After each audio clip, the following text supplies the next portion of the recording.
Well, here I am at Camping Silvermar, and I've just unpacked the bike from its box and I've assembled it, and here it is. It's looking okay.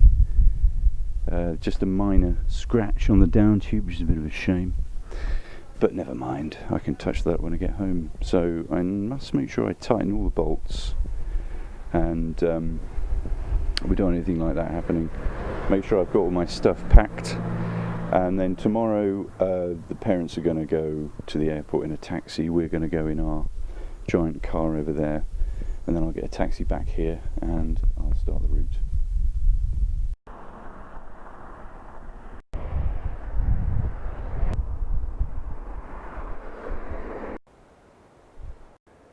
Oh well, here we are.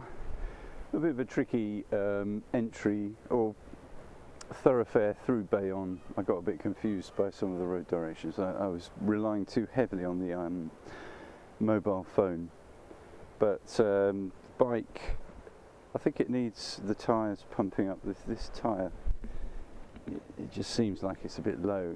It's a very cushioned ride, but I'm going to need it to be a bit more solid, because otherwise I just waste energy.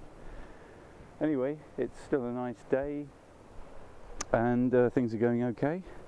It must have been going for just over an hour now, and not feeling bad. So I'll pump the tyre up and get going.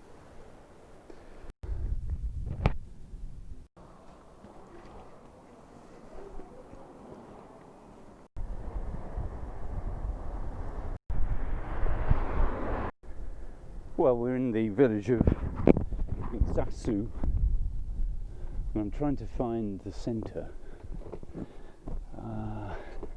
If I go down, it's bound to lead me to the river, which is ultimately what I want to pick up, because then I've got quite a picturesque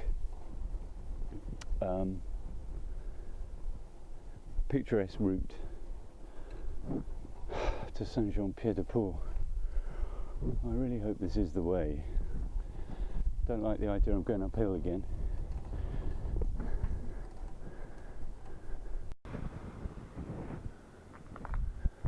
Okay, this is pretty impressive, isn't it? I think I might have to go for a swim.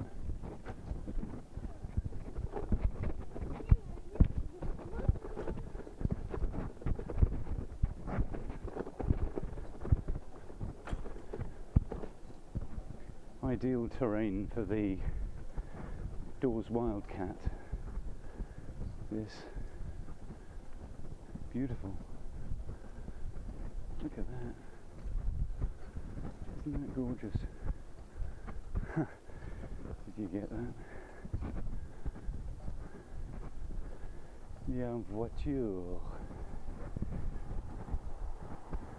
J'ai pullé over.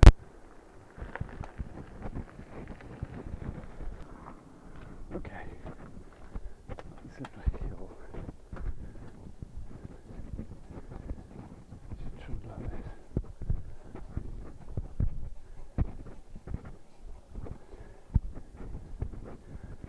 Ah. Wow.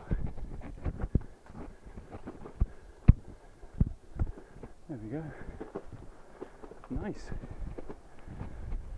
Okay, I'm going to turn it off. Probably already. Oh,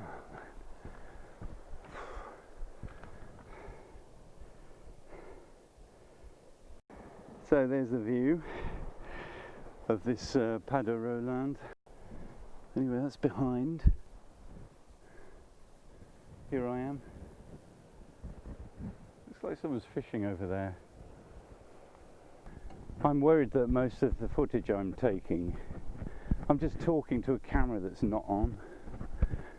I need to give it about 5 seconds for the camera to fire up. So I've just been talking about this path that I just come down. I mean, it goes through this gorge. It's so narrow. The road isn't designed for modern traffic, and there are hardly any passing points. I don't know how people go down there, but obviously people do go down there for picnicking or kayaking and all kinds of things. I made it through okay. Took a couple of snaps. I'm feeling pretty tired. Actually, what I need is something to eat. I haven't eaten, and that's important. I need to eat. I've been drinking quite a bit, but I've really got to eat. Here's a nice cottage, isn't it? Lovely. Oh, and a pelota wall. Huh. God, it's beautiful round here. It's just such a remote place. Fromage brebis, sheep cheese. Got a little climb now. Okay, I'm going to turn you off.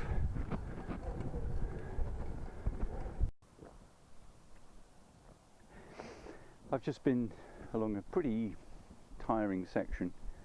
This valley side, the road came away from the valley and then headed up, and it was up and down, really steep. I was in my bottom gear frequently, and it's also very hot. So take a look at the map here. I think, you know, the gorges were here,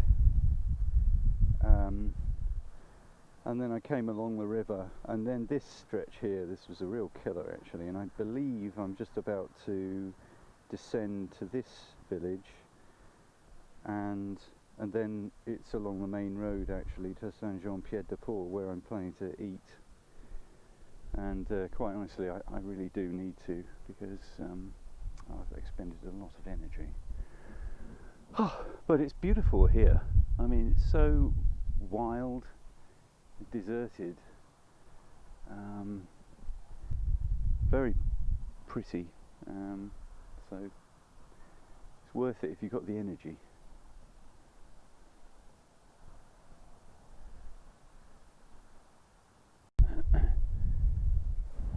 So I'm standing on Pont Noblier here, and the town is Bidaret.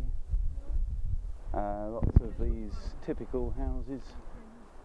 Unfortunately, I haven't found a cafeteria, but there might be one further down there. I'll have a go. In fact, there may even be one over there. I'm going to take a look.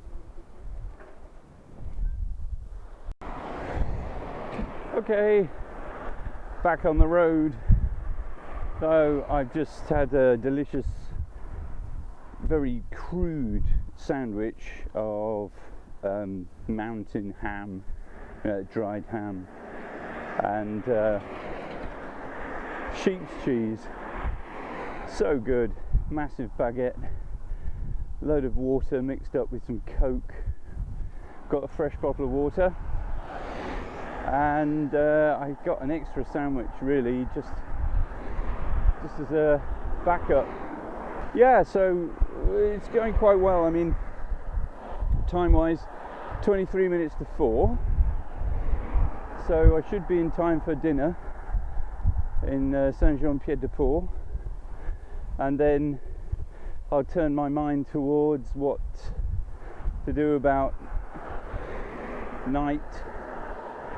I either sleep wild or a campsite maybe. Anyway, we'll see.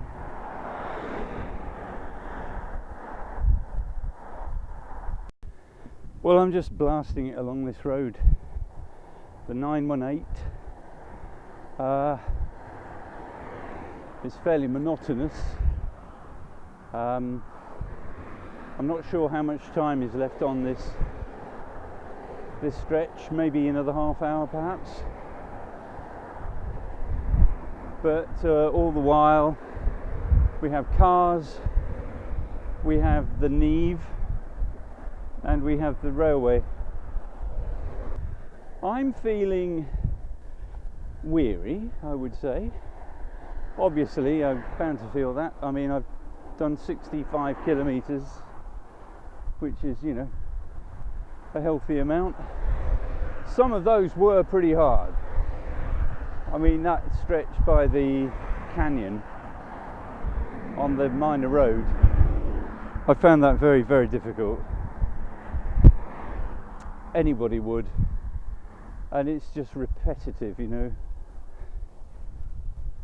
but well, this is easier. You can just pump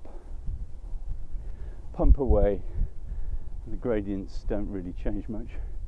Funny thing about this road is, though, it gives you the impression that it's going downhill, but it's not. It's actually going flat or uphill. I've just been blasting it along this road. Legs, well, a touch of the cramp just now. I mean, I've been going 71 clicks. Not bad. And I'm sort of anticipating the appearance of Saint-Jean-Pied-de-Port. It's Uhartszee. So I just thought I'd have a little wander through, give the old legs a different exercise. Oh, I wonder if these are the sticks that Dad was talking about to do the randonnée. Oh God.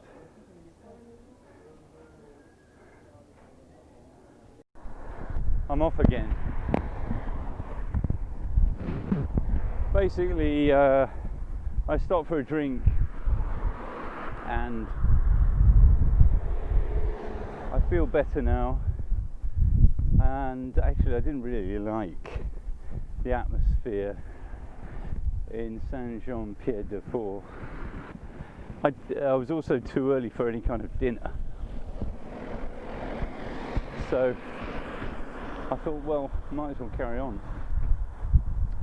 because I'm unlikely to be staying in Saint-Jean-Pied-de-Port. And the only problem I have is my legs are cramping. Well, they were anyway, but now I'm back in the saddle and it seems to be okay. I'm just going to take it easy. Hopefully I'll shoot through and get into the cooler hills where there'll be campsites and access to water and all that. I'll just I think I could do with water, mind you. I do have a bottle of it, but it'd be nice to fill it up or buy another one.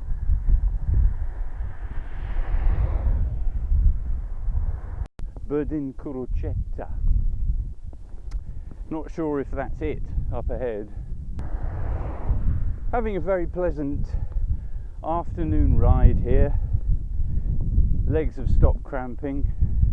I've got water, salted snacks, you know, provisions.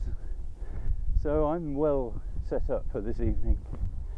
I'm just going to bide my time, try and get out of the crowds, and then find a suitable place to repose. Oh, it's really hot, I have to say. Anyway, I'm following signs to Irati.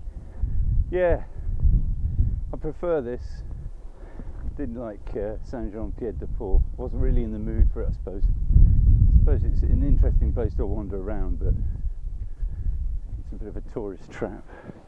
Oh, that's a nice river. Yeah.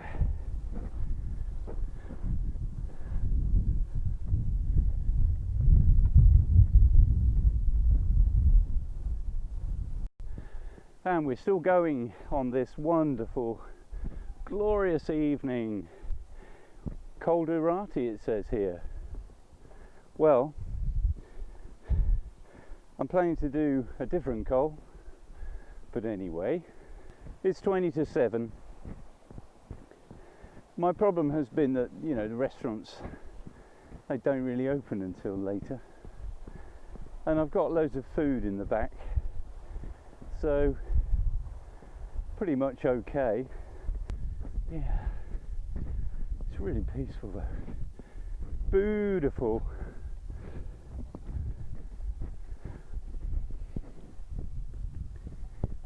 Oh my God, this has been an epic climb.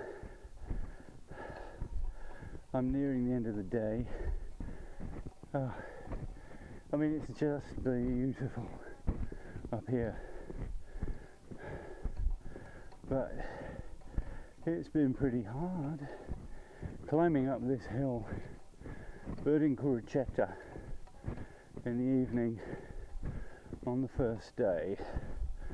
I guess I'd always planned to do it, and then I thought I'd have a sniff at it, but then once I was doing it, I had to go through with it. I'm still going.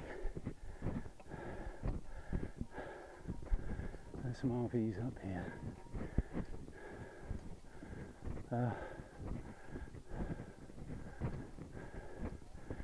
All got their little views. I'll tell you what, I could nick some Orangina off them. That would be wonderful. I guess that's where it goes up there.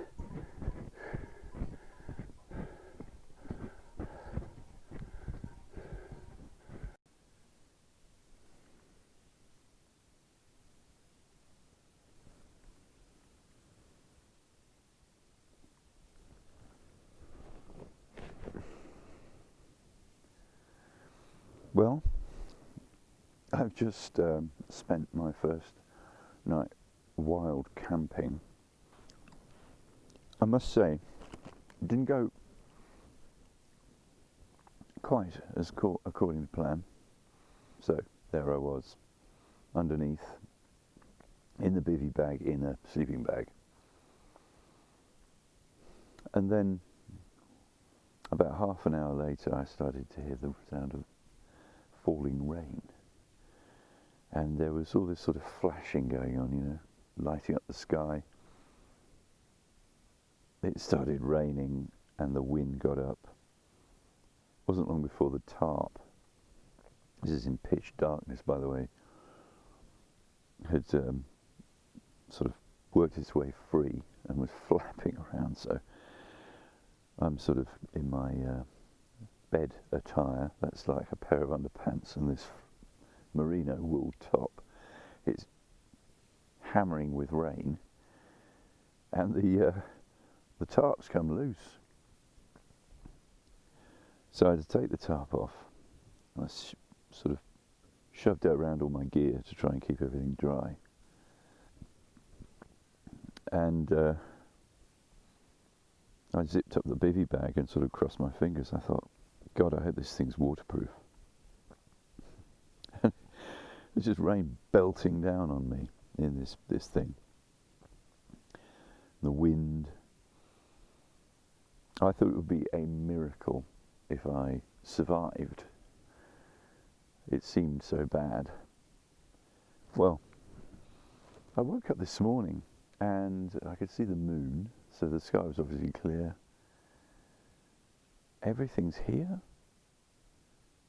Everything's dry. That's the amazing thing, because I'm pretty sure I felt my sleeping bag getting damp, but I thought all the while I'm dry in here, it should be fine. And I woke up and I was dry. My feet are dry. It's warm as well. It's actually very warm, so that worked in my favour. So I'm afraid the Pyrenees gave me a little kick up the backside.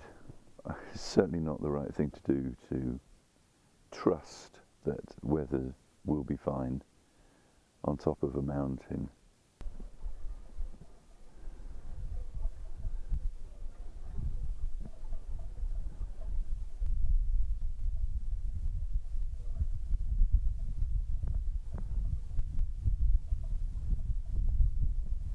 Well, I've packed up. I'm ready to go. I think I've got everything. All of the tent pegs and all the rubbish and everything. Of course, the sheep farmer, I heard him coming up the mountain and I knew he would come and check me out, which he did, but he just drove past and smiled, so it's not a problem. So I'm going to go down the valley now. I think it's down there. There is the farmer in his white car. Down to La Rau. I'm going to get some breakfast.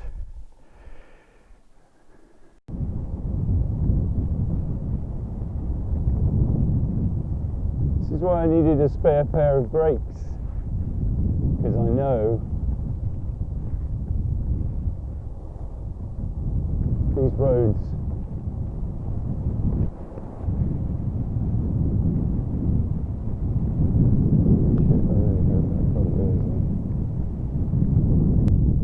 oh god, right, come all the way down the hill. I hope you're not shaking around too much and that you can hear me.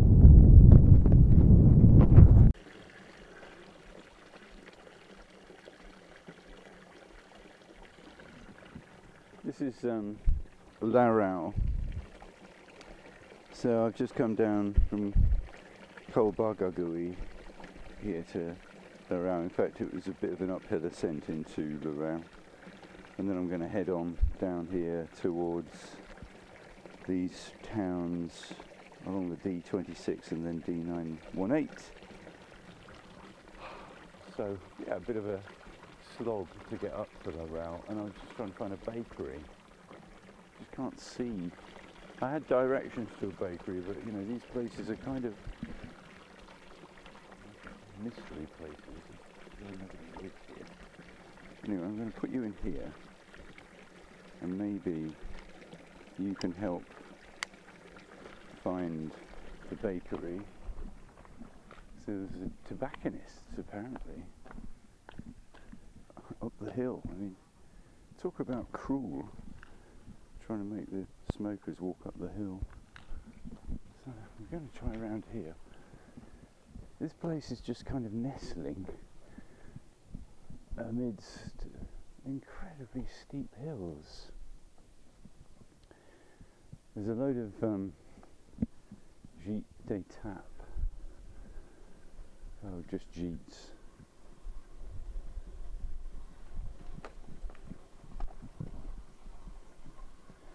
It's got Pelota Court, and there was allegedly a bakery. Don't know where that is though.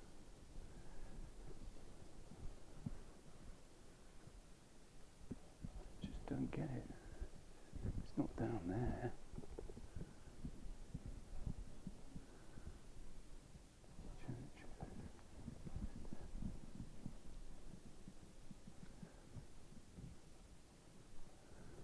Gîtes,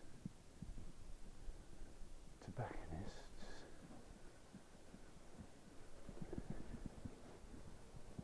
Bonjour. Ah, there's the bakery. Hello. Right. Turn that off. What a view.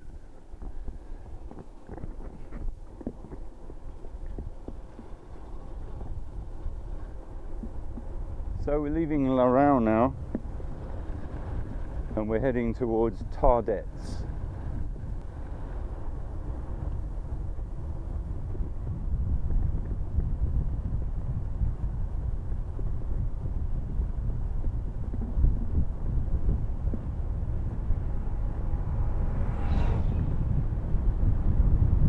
We're being followed.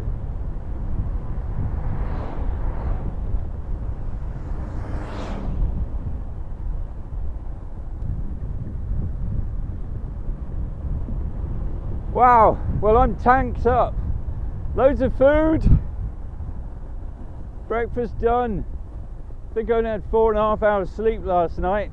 I thought somebody would have to call the mountain rescue and get me. But somehow my gear held up. I just can't believe it. Beautiful stream here. I was thinking I could have a wash, but it's just a little bit cold right now. I hope you can see it. I know the camera's jolting around a lot, but this is like I don't know, outward bound paradise. That is the Larau, apparently, that stream.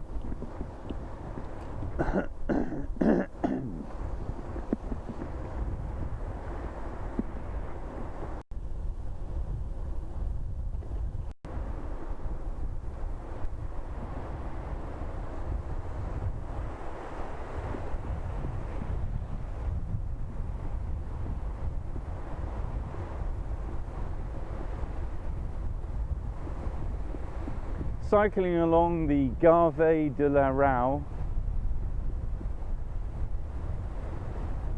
just coasting right now.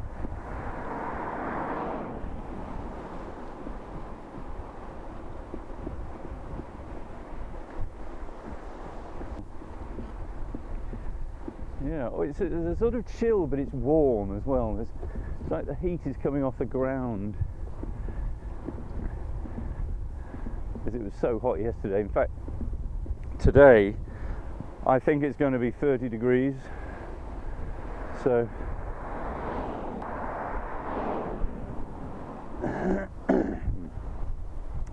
hope you can see. It's beautiful. What I can see is beautiful.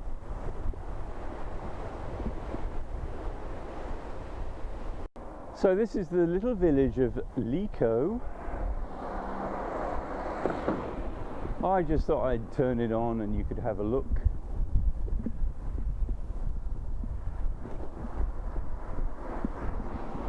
It's got a little church. Similar, these Basque houses with their little red shutters, just everywhere in this part of the world. And you know, I've just come through beautiful, moist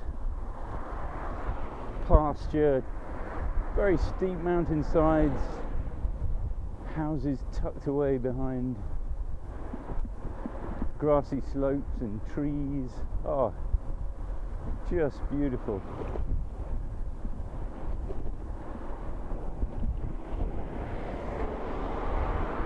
Really is. Right. Time 11 o'clock. Kilometers 31. Working our way along the valley to Arret.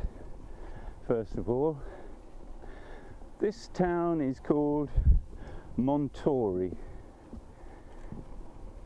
It's got a nice backdrop there, strange peak behind it.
Bye-bye. 25 kilograms of bike and bags. That's what I'm saying.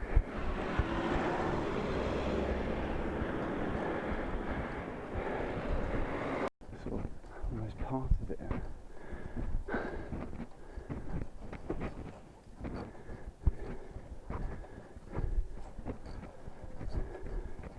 Not much life. I can hear a pigeon. Here's some old houses here.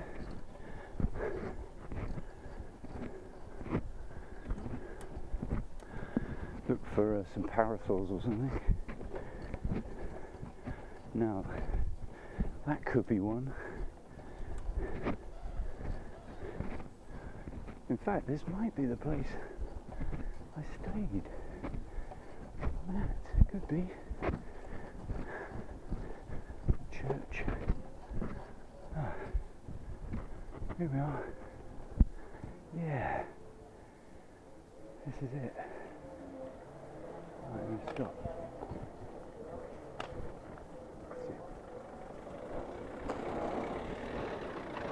Yeah, I'm gonna stop. Well, I've just taken the turn off from Eastward, which is something you could easily miss.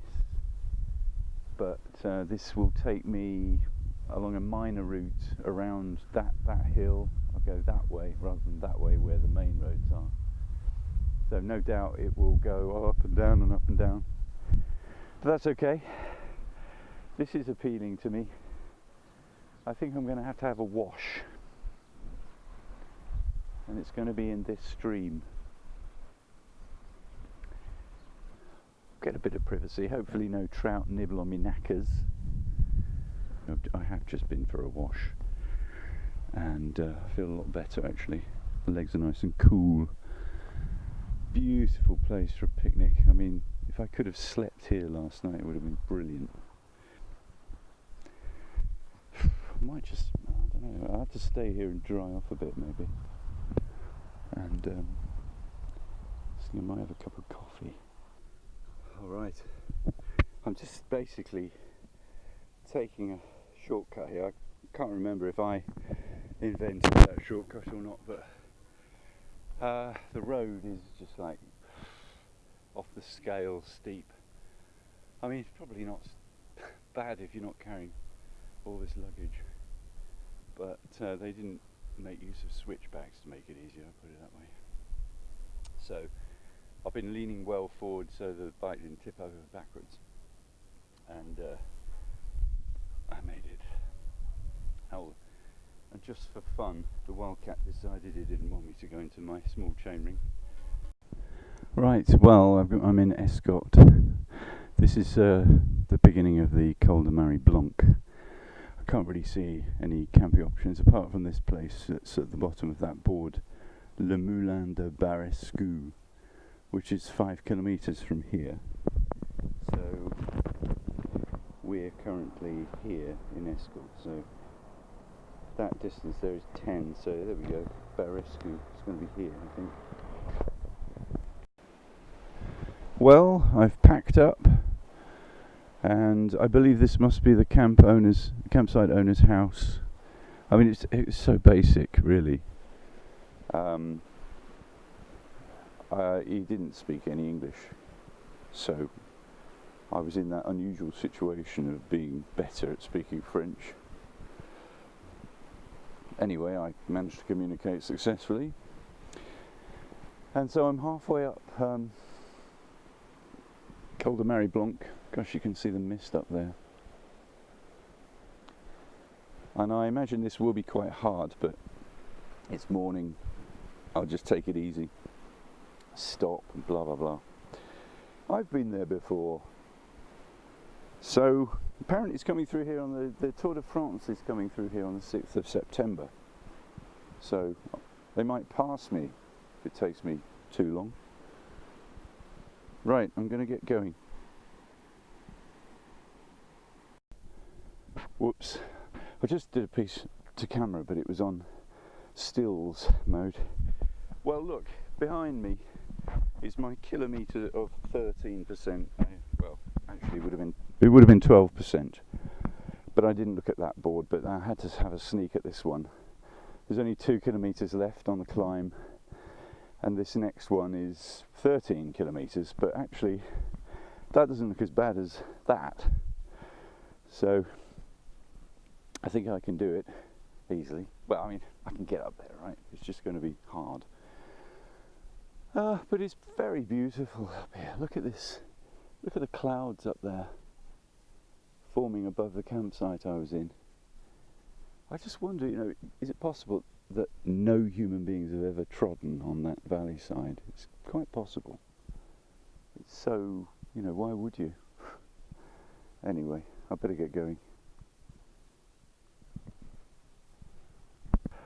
Okay, it's like the anatomy of a climb here, isn't it? I'm taking you through all the kilometres. So I've just done a 13%. Actually, the last bit is 12. This is the last kilometre. So I'll try and enjoy it.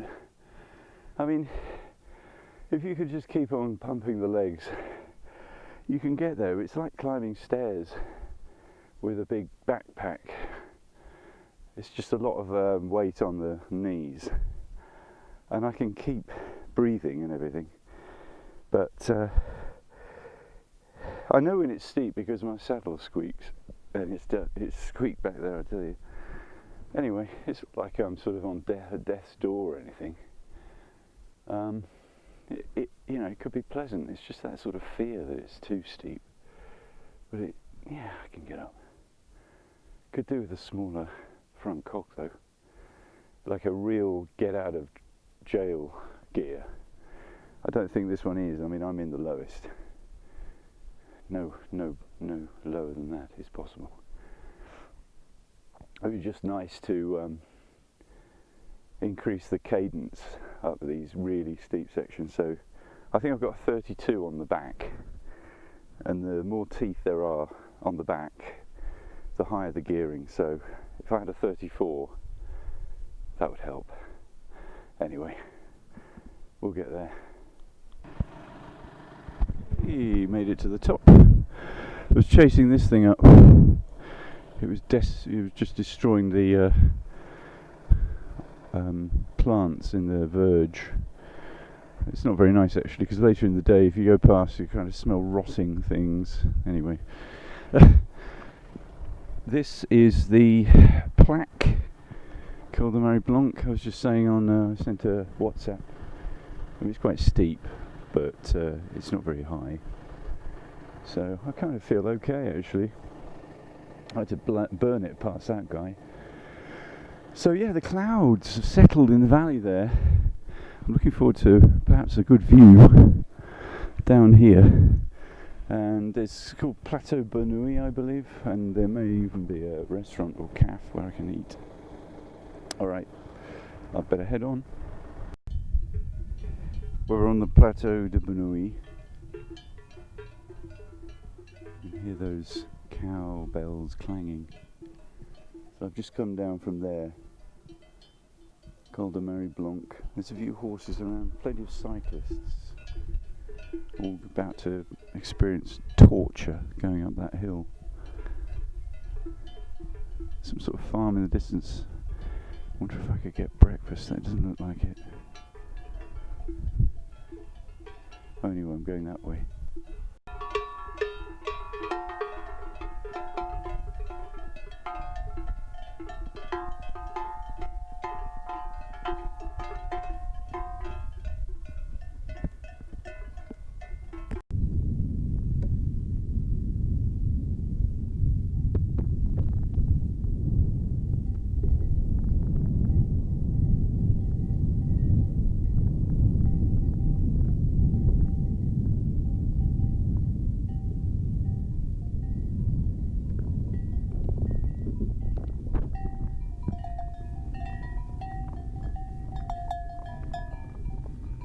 Hello.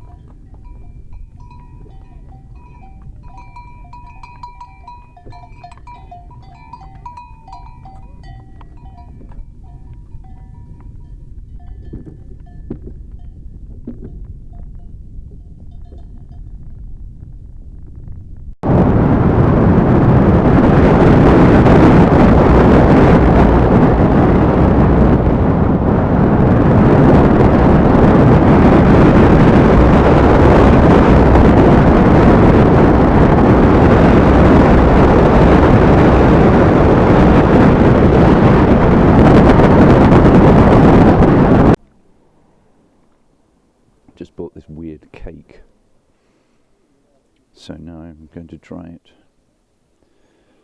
Here we go.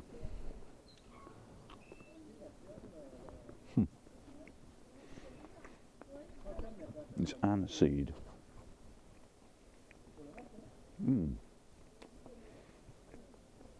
Oh, I said, is it a speciality of the region? Oh yeah.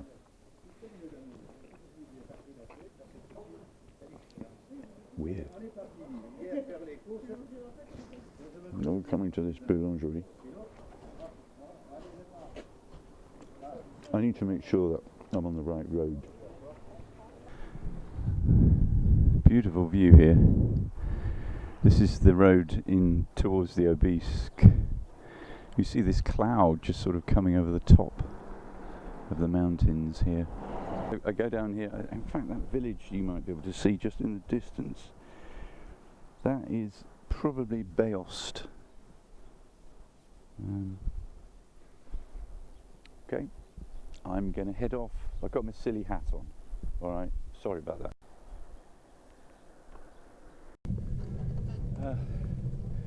I've just passed through Assoust.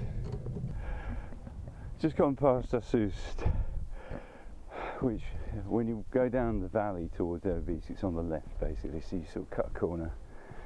You don't go in through Le Run, so you maintain altitude, which seemed sensible. And now I'm just turning into the valley of the Col d'Aubisque. At some point I'm going to rejoin the 918 and head up the Col. But I tell you what, I need water. I've hardly got any. Look, that's all I've got. So I'm a bit disappointed that Assoust did not deliver water-wise. So this could be a bit of a problem. Anyway, we'll see. Well, I've just climbed a very arduous and steep slope along this minor road, and you know, on the map it looks like there's nothing. I thought, crikey, where am I going to get my water? But then there are these buildings. So I think we're here. I hope so, because we're sort of halfway up actually. But unless it's Aubon, it could be that. Anyway, that means I can get water, so that's good, and I'll probably get something to eat as well.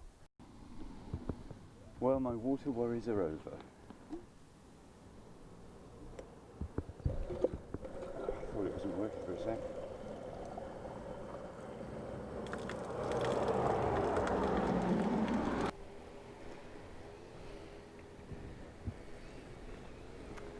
So I'm in Aubon. It's a funny place. It's obviously had its day.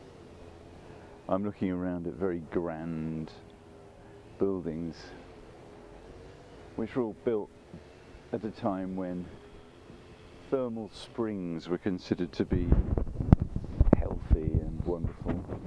But look at that, the windows are all smashed. It's all boarded up. I wonder if it was open when I came through here in 2002. It'd be interesting to have stayed there. Probably be really interesting to go in and have a look. So I'm here in Aubon, and then there's a couple of steep bits. This distance here though, that tag and that tag tells you it's 8 kilometres to the La Gorette, and then can't be very many after that, maybe 2 or 3. So I'm going to get going in a minute. Now I've got my water. Oh dear, I just put my clip on. Yeah, so we're climbing up the Aubisque. The gradients are okay. I can cruise up these ones, no problem. So far anyway. I know they get a bit steeper further up. Well, here's Gorette, which is a ski station about 3 kilometres below the summit of Aubisque. Bad news, it wasn't Gorette. It was the cable car that takes you up to La Gorette. So I'm still on my way up. I think another 1.5 kilometres before I get to Gorette. So, you know, just a question of plugging away really. I've just got to Gorette. Probably would have been quicker to get the cable car.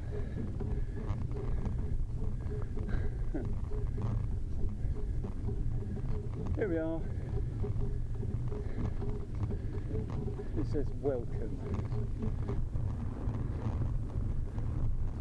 Beef, something. I want some meat.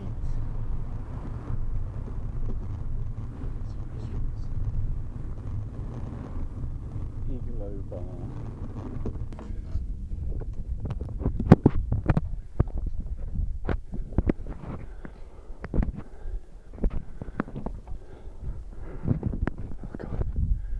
Oh, okay.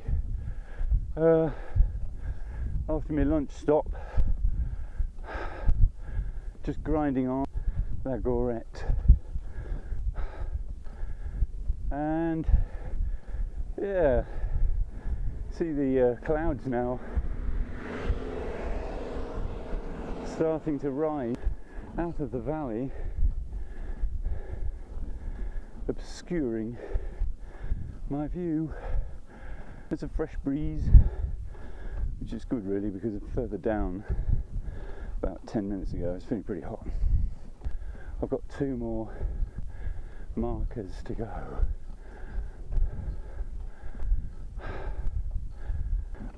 Wow, how about this for a hotel? Here, Les Crêtes Blanches. Les Crêtes Blanches. This mural.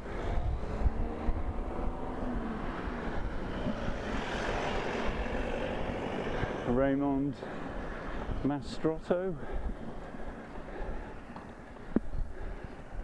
The Circuit des Pyrenees.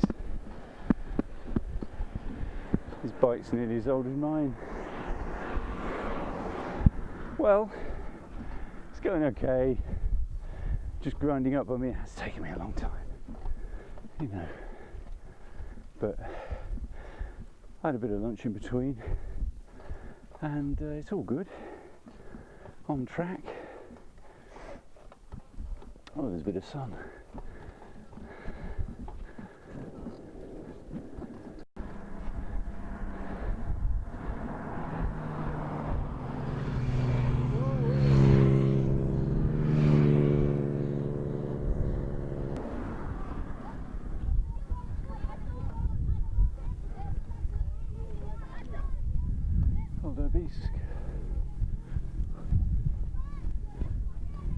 Descends tout de suite, on te chope la flotte. Ouais, j'ai dû faire demi-tour à cause du partout. Ouais, j'ai vu ça.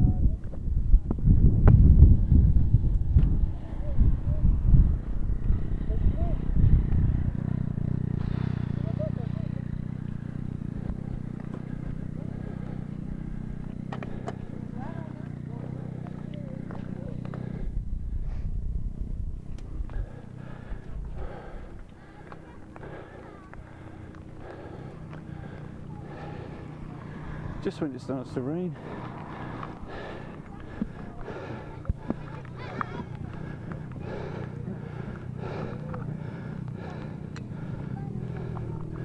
So I made it, and it's just begun to rain. Brilliant. Well, I've started my descent, but I thought, while the rain's eased off a bit, I'll show you. There was the cafeteria I've just been in, right at the top there. That's the road. Just think of poor old Matt going up this road a couple of weeks ago. And down there's some cloud nestling in the valley.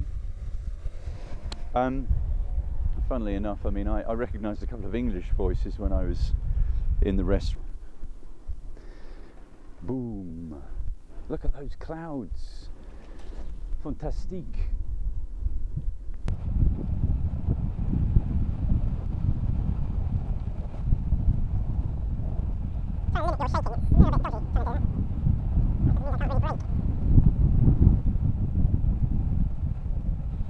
Oh! See that lightning?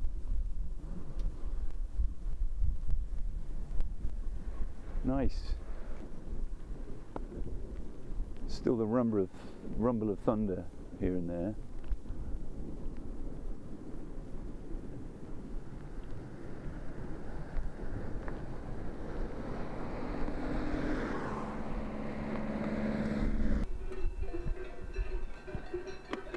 All the cows.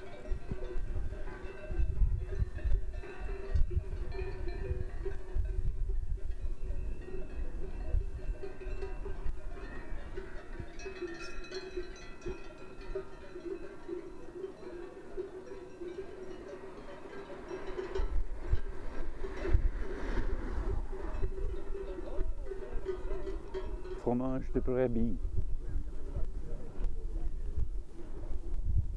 Buy it here.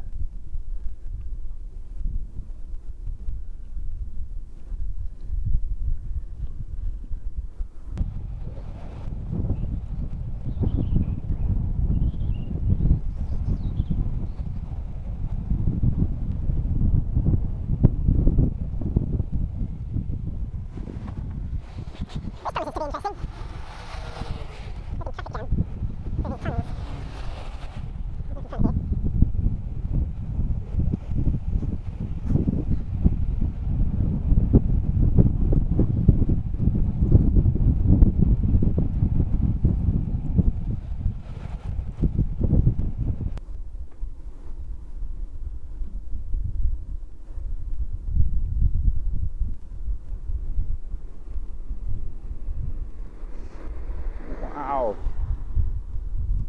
Bloody fork lightning. Ha ha ha ha.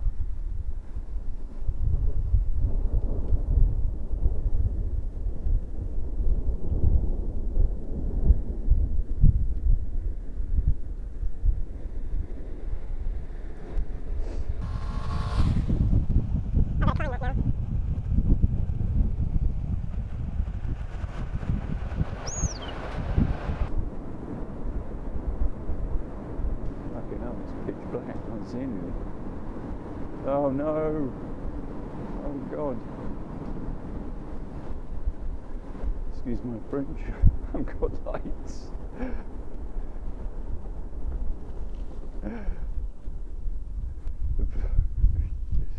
I need to get closer to those cars. I couldn't see a thing.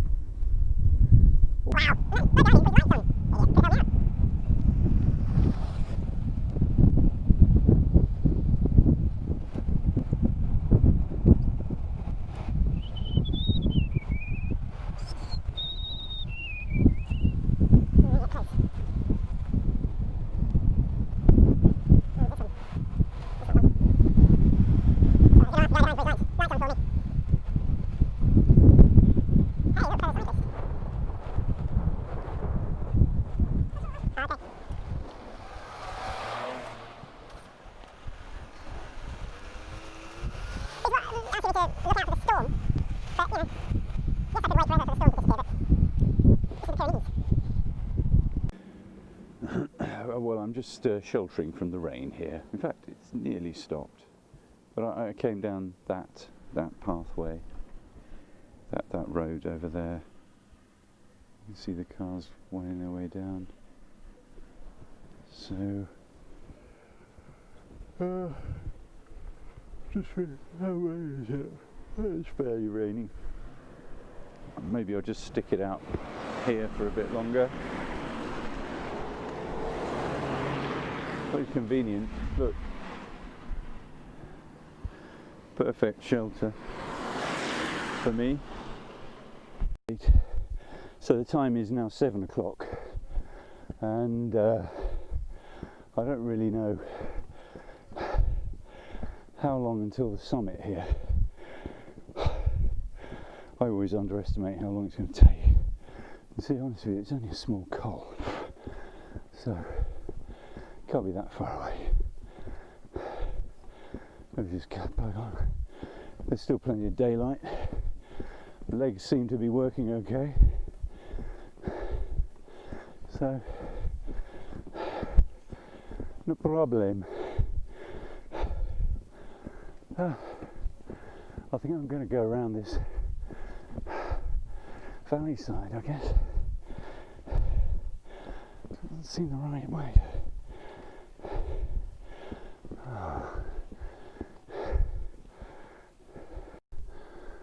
Col de Bordeaux, 7:20. Auberge Pic de Pan. No, it's a campsite. Go for a campsite. All the way.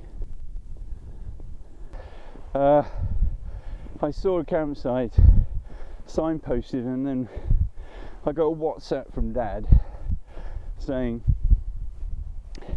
the same one. I hesitated because I thought it's 3.5 kilometres away. Unfortunately, it's up the valley, and I'm pretty beat now. This is the last roll of the dice when it comes to campsites.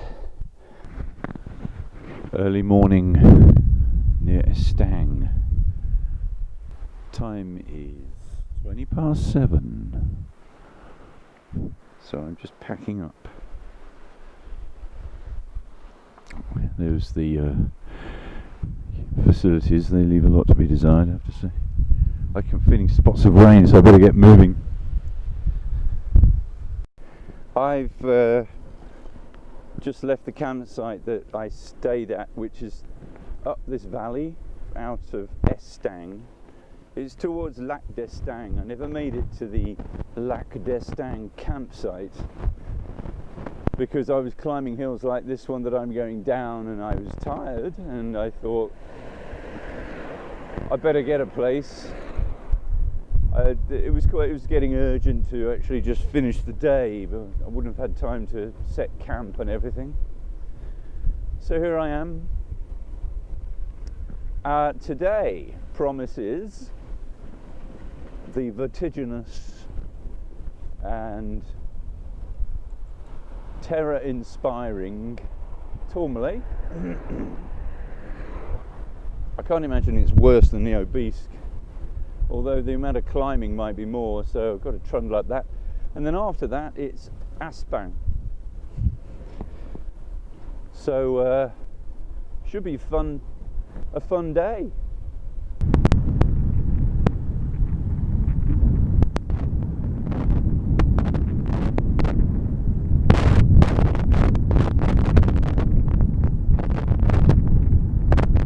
This is the Gorge de Luz.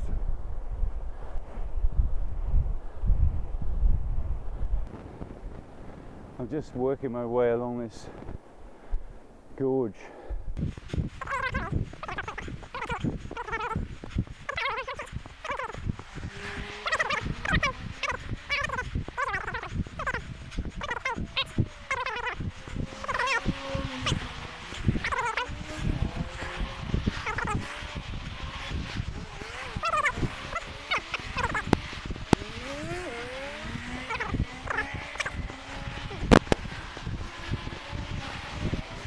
Okay, so I'm still cycling along this very, very busy road. It's this one here,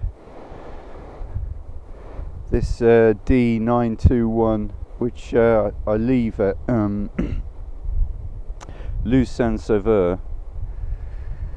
So yeah, I can't really wait to get off the road because it's so busy. But yeah, if you look down, look at that down there. I made it to Luz Saint-Sauveur along a very, very busy road. Not very pleasant at all. I think I've done about 25 kilometres already, and I guess the next stretch are the gentle early slopes of the Tourmalet. It does seem to be a busy place, this. I think some people are on their way to Lourdes. Yes, I flipping hope so, because I hope they're not on their way to Col de Tourmalet. So I'm just going to enjoy this chocolatine and coffee, and then I'll get going. I think I'm at the 7 kilometre mark, dare I say. Should be about a third of the way actually.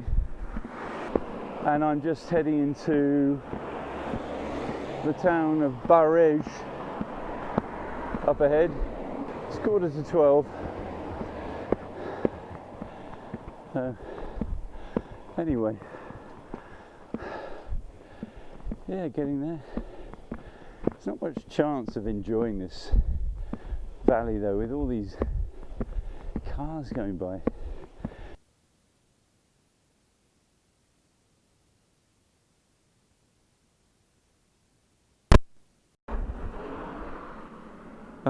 So I think I'm going to go up this Voie l'Enfignon. I don't know how much time it will save, if it's any good or anything, but I'm going to go for it. Well, I've banked on the... I've just had to undo an electric gate. You know, like an electric fence, you unhook it and go through. Okay, there's absolutely nobody going this way. Very odd. That must be the route up there. Just up there. We'll see.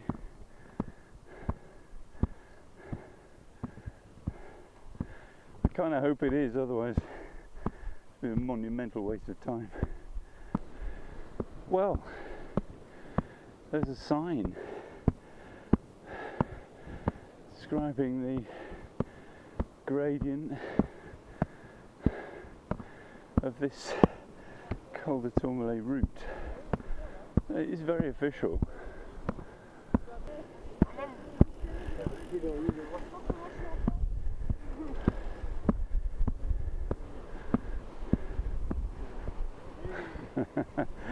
Merci.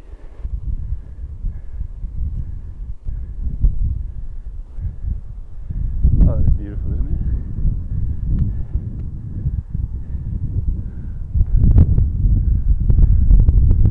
Oh my God, that is beautiful.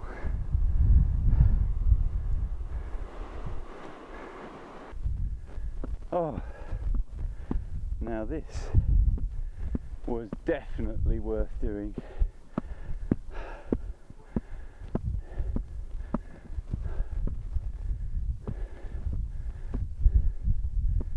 It's just so peaceful and beautiful,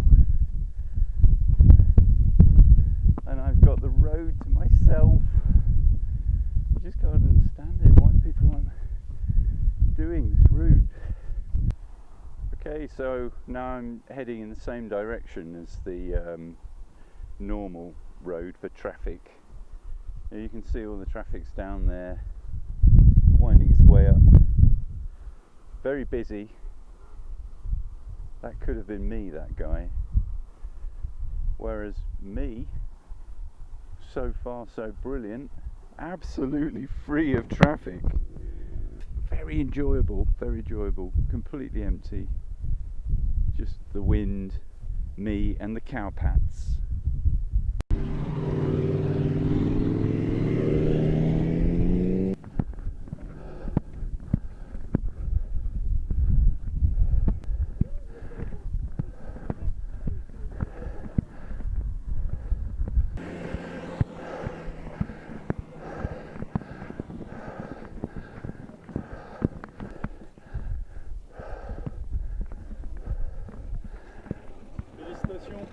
Here we are.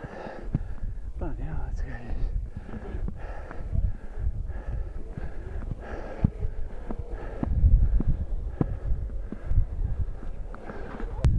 Okay, I made it.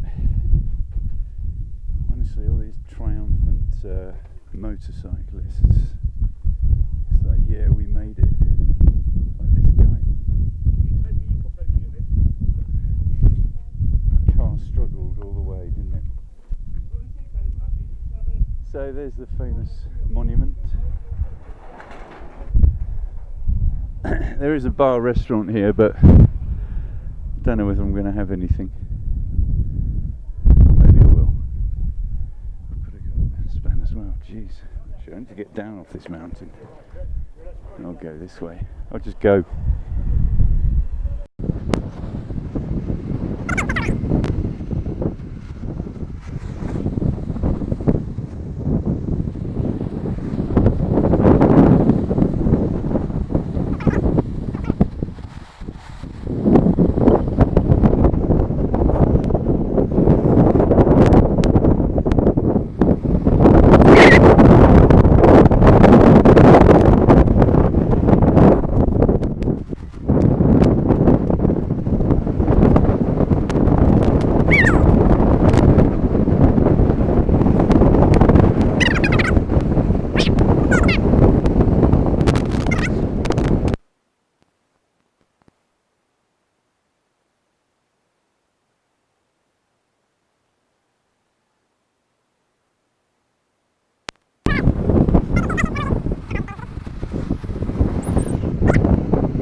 Okay, we've just set off from Saint-Marie-de-Campin.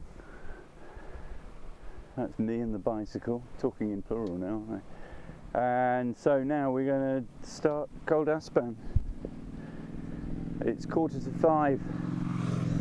Legs are a bit knackered.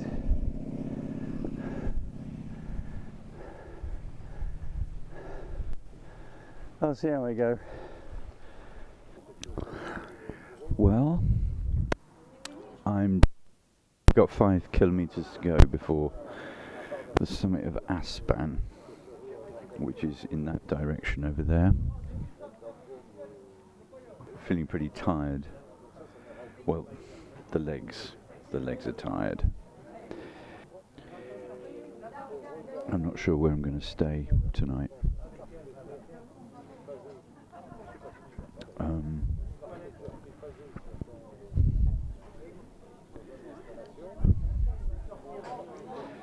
Just want to get to the summit of this hill, actually. Hiya. Still going up Aspan. It's pleasant coal, I have to say. I feel pretty knackered, but just put my head down, get my head down and get on with it. Don't even think about it.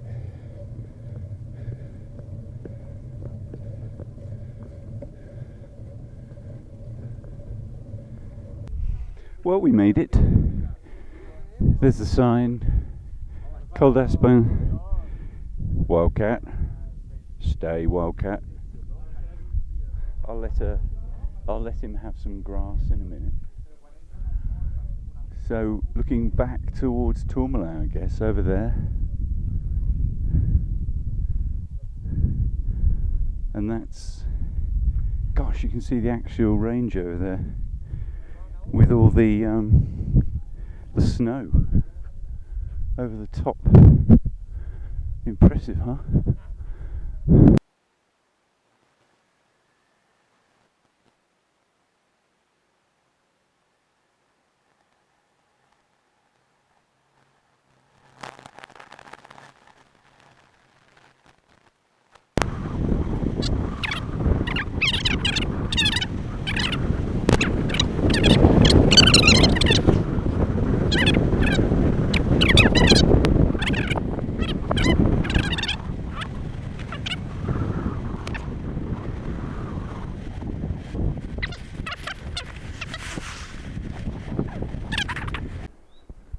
I doubt whether you could see much, seeing as it's not quite sunrise yet.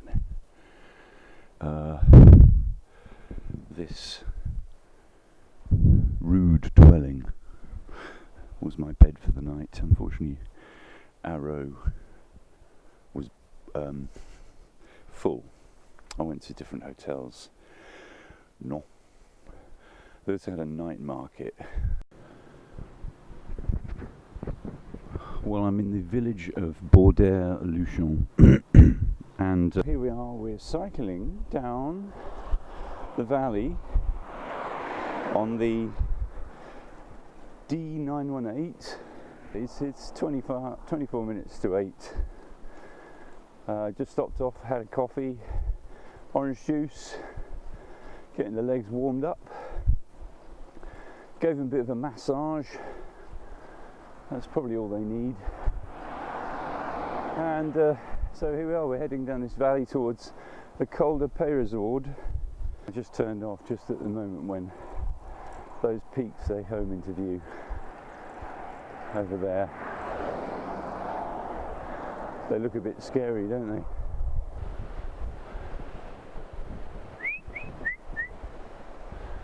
Hello, donks.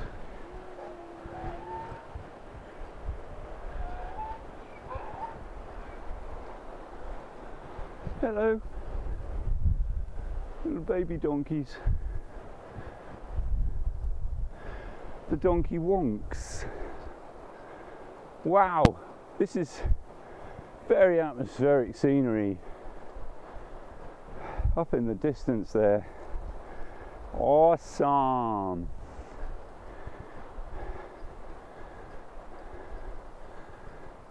Nice. Just starting the ascent of Pyrenees now. Very gentle. I'm going to take it real slow.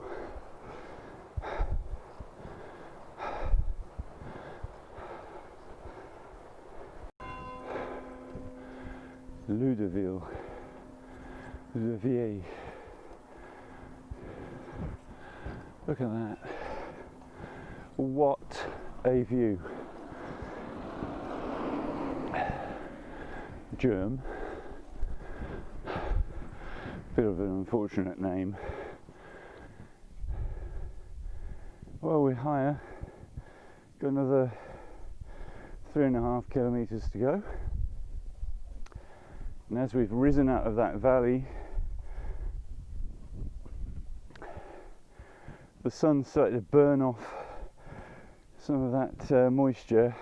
Then I'll just come at Col de Peyresord, and I've got to do Col de Portillon, and then I get onto another map. This is where I go into Spain.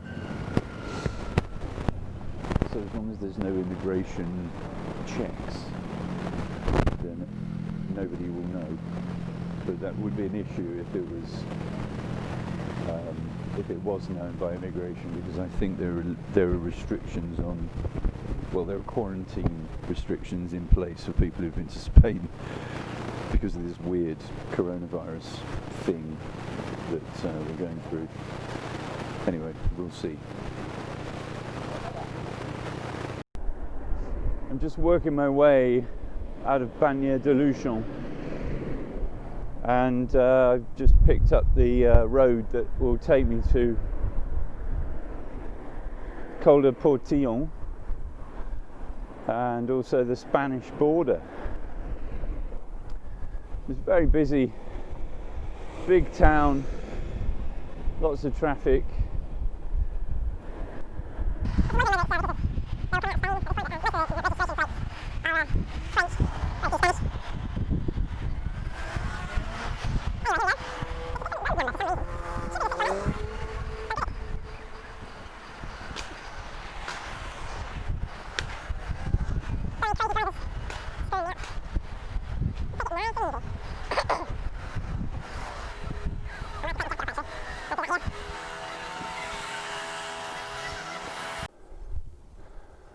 Still climbing up Portillon.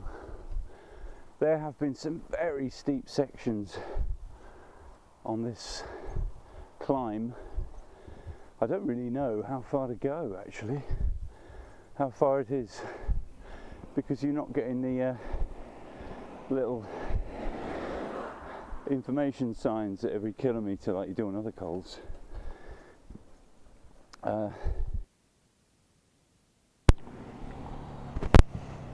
Nearly at the summit.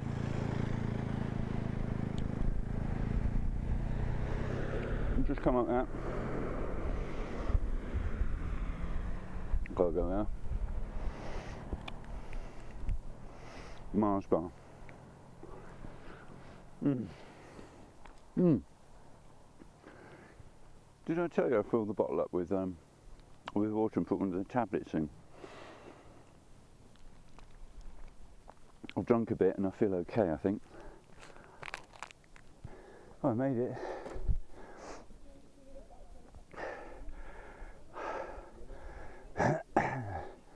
That was unbelievably steep. Most of it was unbelievably steep.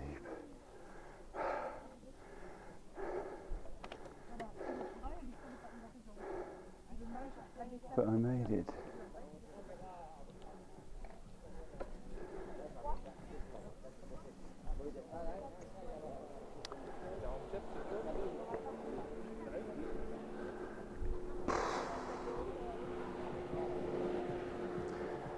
So we are at the top.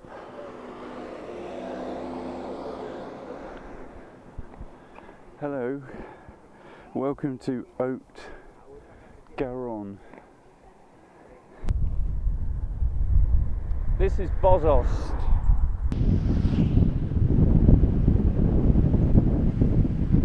I had signs to Tarbes and Toulouse.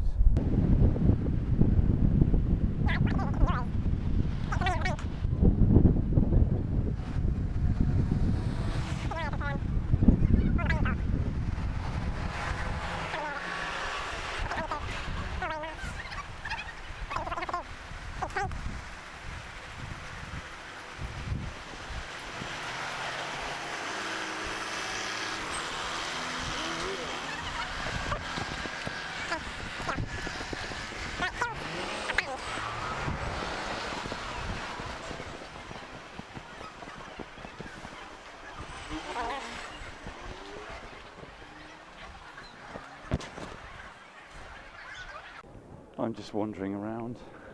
I think it's time I had something to eat. I think everyone else is thinking exactly the same. Look at this. A tiny stone church. Well, I decided to leave Bozost. I was going to have something to eat, but it was one of those ones where the restaurant was very busy and there was about 1 or 2 staff working, you know, working their socks off, and I thought, I'm never going to get served here. And I just thought, I don't want this. I'm spending 3 hours here waiting. So I just had 1 Coke, gave them €2 and I'm off.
Just lubricated the bike, lubricated the chain, saddle, derailleur, everything's good. No more creaking. Well, yes, you've probably already seen this, but that is the border station, and I've got to decide now what I do, because it's pretty early in the day. It's 8 minutes to 3. So I'm just going to take a look at potential campsites, and well, Mel was going to be the idea here. I was going to go up Col d'Artigascou. So I think I'll do that actually. It might be interesting. Okay, we're ascending towards Mel. I've gone off the beaten track here. I'm on the D44H, and it's not on the RAD. I just decided to stop here and have a cup of coffee and something to eat. I'm ascending Col d'Artigascou, which is via Mel. I'm going to miss out Col de Mente, so I'm heading up. But yeah, I got the stove going. Bit of stealth coffee and food making. I'm glad I actually managed to make it work, because well, you have to keep nursing it. Let's see if it's boiling. Oh yeah, boiling. Right then. Take it off. There we go. Great. Oh, we're really into mountain biking kind of territory now. Since I ascend Artigascou, the metal surface has virtually disappeared,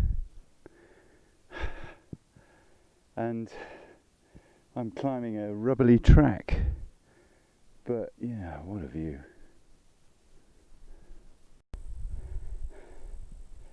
Well, I've got to some sort of break in slope there's nobody here. There's nothing to indicate this is the top of the col, but I've just been going along this stuff. It doesn't look like a view, does it? I have no idea. I think that was further down. Anyway, I've had enough. Okay, stop. Well, I've just been talking to a couple of guys who are trying to photograph the bears around here, and I found out the route down into the valley, which I will use tomorrow. But because of the vagaries of whether I will get accommodation, I thought I'd stay here. And they said there are these cabins. This is one of them.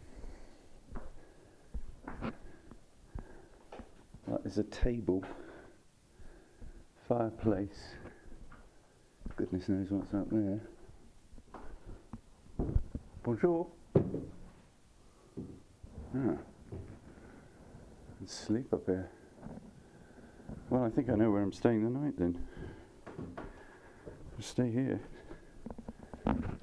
Goodness knows what goes on up here. So, ow! Ooh, bang the head. Down. Right.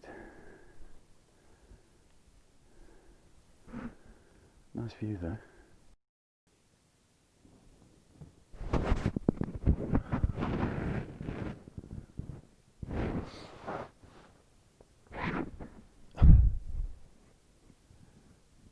Good morning. This is actually not too bad, you know. Had a good sleep, and yeah, I feel good. This was a really good outcome, unplanned. I mean, the room is horrible. The decor is about as bad as I've ever seen. It's pretty skillful what they've done, but it's just horrible. So anyway, now I've got to, I think I'll get packed and clean up my bits and pieces, pack the panniers, put them on the bike, and I'll just tidy up as well, you know, sweep, make sure it's tidy, because it was quite tidy when I came in, and I'll be on my way. Wow, the weather just changes so quickly here. So this is a new morning. See how the clouds are just breaking over the slope there and forming in the valley beyond. Absolutely beautiful morning. All ready and set to go, packed up, swept up, all good. Bike's nearly ready, socks are a bit damp, got to put them somewhere that they don't blow away, but they're dry. So let's get going. Okay, so now we're descending from my where I slept. So I didn't manage really to film much of this, but this is the sort of terrain you're dealing with on this col. So, you know, definitely not well, it's putting a touring bike on its limits, really. It has to be a mountain bike, actually, with big fat tyres to cope with these stones. I'm going to take myself out of clipped in pedal mode. You just never know when I'm going to need to put my foot down. There's apparently just 200 metres down here, according to these guys who I met, who were trying to photograph the bears and also informed me of this fantastic little refuge. They told me that there's a right turn 200 metres, which I need to take, and I have to go through a barrier or something. I don't know what it will be. I've got to take a bit of care here. See the remnants of the metal surface, which I can use for a bit more stability. they're not off-road tyres, these. I've got to be a little bit careful, as indicated by what just happened. Oh, God. This is just right. Okay, bit of a rubbly descent. Took me about 20 minutes. Really big stones, and I'm so glad I've got this bike. It's brilliant. It's just perfect for that. Now I'm fine. Well, this is a bit of a shrine for all cyclists. It's the memorial of Fabio Casartelli, who sadly died during the Tour de France in 1995. So he just lost control of his bike and died. Made it. Pizzas. Not today.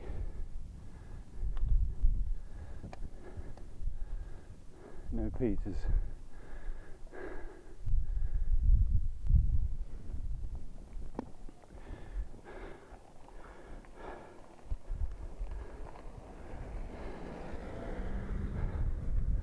Porte d'Aspet. So when I came up here, I was excited by the prospect of pizza, which was advertised, but there's no pizza. There's nothing here. Nobody's around. It's deserted. There's lots of cars, but there's nothing here. Interesting, all those trees there going brown. The leaves are turning, aren't they? Okay, I've come down off Col de Porte d'Aspet, and now we're in a different department. It's Ariège, and this is Saint-Lary. I'm just keeping my eye open for a place maybe to have a bit of food. Just not sure I'm going to get it though. Not around here. There's a logis, and actually there's a place. I'm going to turn around and see what they sell.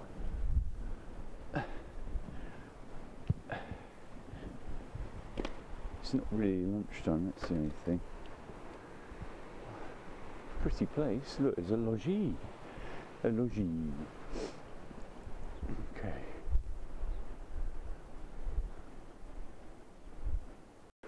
One last look at Saint-Lary before I get going. Oh, some flowers in the way. That was the logis that I've just eaten at. It's kind of weird. I was thinking, where? He said, put your bike around the back. And I think, where the hell is it? How do I do that? And there's a little bridge, and there you go. All right. The Vallée de Bethmal. Just having come out of the town of Ariens-en-Bain, and I'm heading towards Bethmal in that direction, and the ultimate goal is to get over Col de la Cour. Very moody looking clouds over there, but let's do it.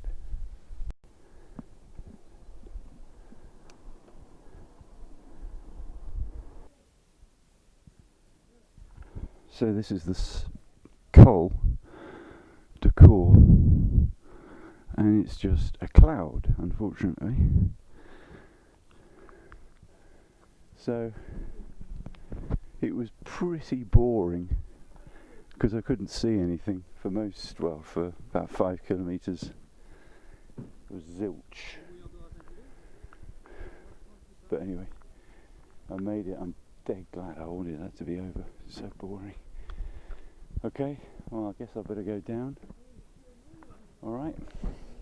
Once again my hotel search has failed. I get a lot of very satisfied no. In fact, the tourist office was rubbish. The guy just sort of wasn't very helpful, and he handed me this sort of thick book which he put a couple of crosses in next to places, like I think were just 2 places. The book had about 50 pages, and he just closed the book and handed it to me. It's like, well, where are the pages? You know, I'm not going to flick through it anyway.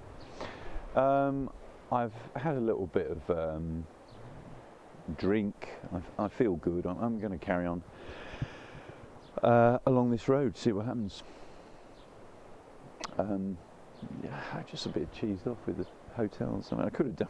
I was kind of looking forward to a bath, but anyway, I'm just damp underneath. Everything's going to be fine. Just you wait. Well, I lucked out there. I just cycled down the Val d'Ostu. I came across this campsite, and literally this space was the only one. The Aquail had shut, but I found her in the bar, and she said somebody had cancelled or something. So bingo. And they do pizza on site. I'm going to have a hot meal, don't have to eat that flipping sauerkraut. And I can have a bath. I mean a shower. They may even have a pool, for God's sake. Thank God. Right, I'll get tented up. Okay. Right, so I'm about to leave the campsite. You can see the clouds forming on the valley side. It's okay, this campsite. It's not great. In fact, people here must be so miserable when the weather's like this. But anyway, yeah, I had a bit of a problem last night because I realised that my stuff bag, which is just like general stuff, which was increasingly empty, is no longer with me. I don't know where it went. But it did contain things like chargers and one power bank, which was one that was crap anyway. And yeah, I can get the stuff I need. And my existing, but the one remaining power bank I actually had in my bag, which was pretty good, that's still got a charge. So at Tarascon, I'm planning to restock with these items. So it's not the end of the world. Anyway, let's get going.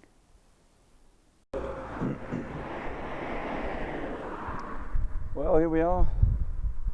Another day of cycling, feeling great. My legs are feeling good.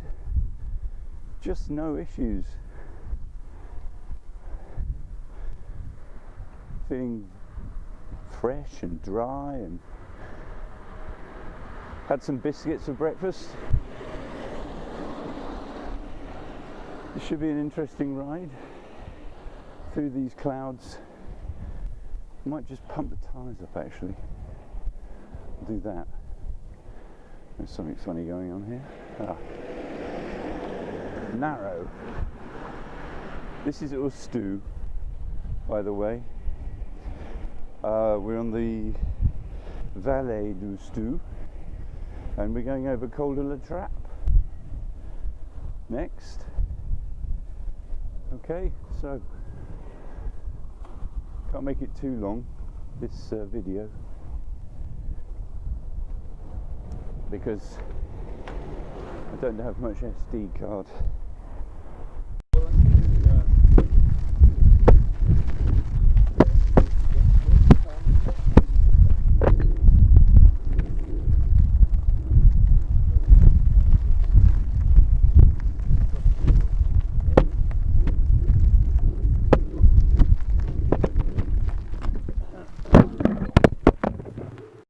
I'm going up Col de la Trappe, a trape, or however you pronounce it.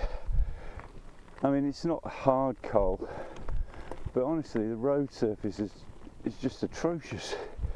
That's because they're doing some kind of road work, so they'll probably metal it, but in between time it's just horrible. There's all these work vehicles going up and down. Flipping nightmare. Just makes it a real horrible experience actually. and there's so much rolling resistance. Oh, tarmac, sticky black tarmac. Oh, thank heavens. Oh, it's so easy. Oh, thank God. Woo, made it to the top of La Trappe. Look at this restaurant here. I wonder if they do coffee. I'm going to find out.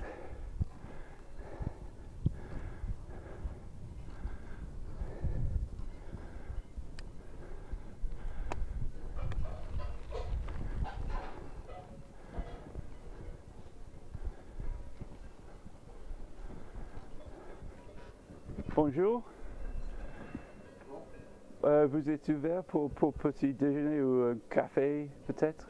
Oui, ah, merci.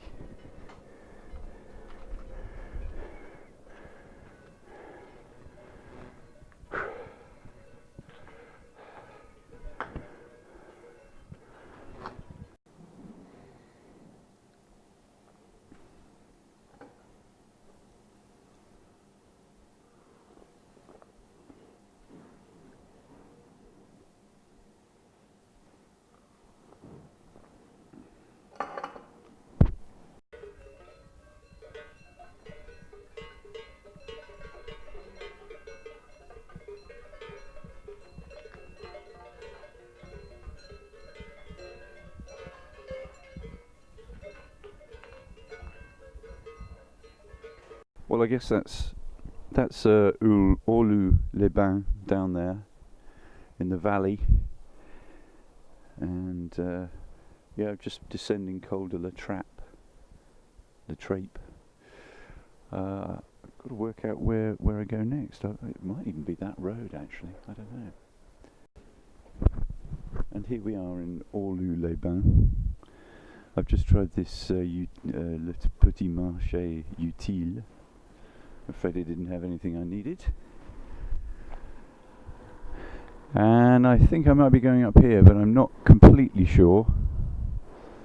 There's lots of walkers around here, but it's very beautiful. You know, well, of course, when it's sunny, everything's beautiful, isn't it? But this really is spectacular. Yeah, look at this beautiful view I've got as I leave Orlu-les-Bains to climb Col d'Agnes.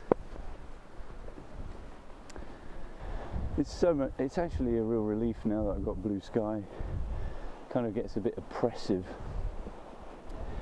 as it was in the Vallée d'Oustou, which is where I've come from.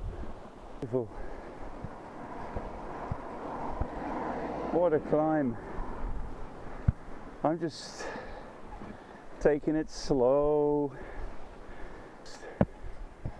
Lovely. Really lovely. Col d'Agnes, guys. People come by, they say, bon courage. I don't need it. It's just pleasant at the moment.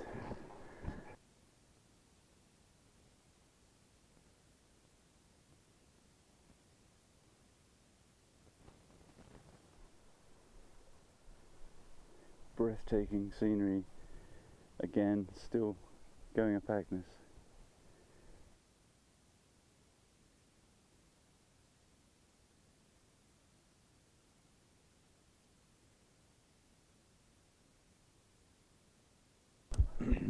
Okay, so just come down Col d'Agnes, and I thought I'd better stop and refuel.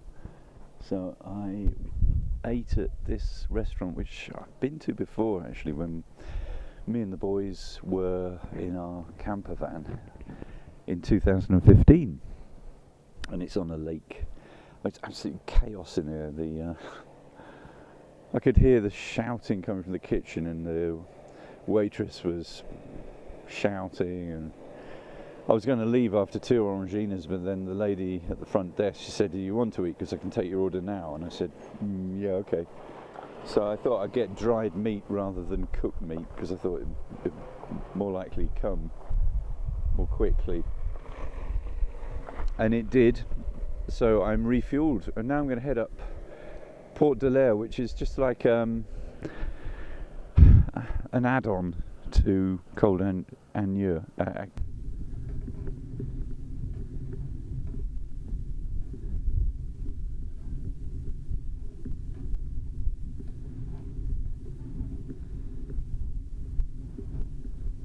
Something else. Of cowbells. It's basically a big grassy slope with one scar going up the side of the right-hand side, which is the road. It's not exactly switchback territory, so shouldn't be long. Alright, so a little bit of an update then. We've just come off Port de l'Air. I stopped at the spa shop in Vic d'Essos, and that was where me and the boys camped a long time ago in the RV. So now I must be about 3 kilometres or so outside Tarascon sur Ariège. Well, you'll never guess, but I've got a hotel bedroom in Hostellerie de la Poste, which, according to the Lonely Planet guide, is unfriendly. But it's a friend to me. Look at that view. So pretty lucky, eh? I'm afraid the toilet isn't, the toilet seat's falling off, but I had to take a hit on that to get this wonderful view. I could have had the one with the bath with views of the road, but I don't mind. Well, you know what, I've had worse. See? Well, you know, it's only a problem if you make it a problem. So, it's so happy.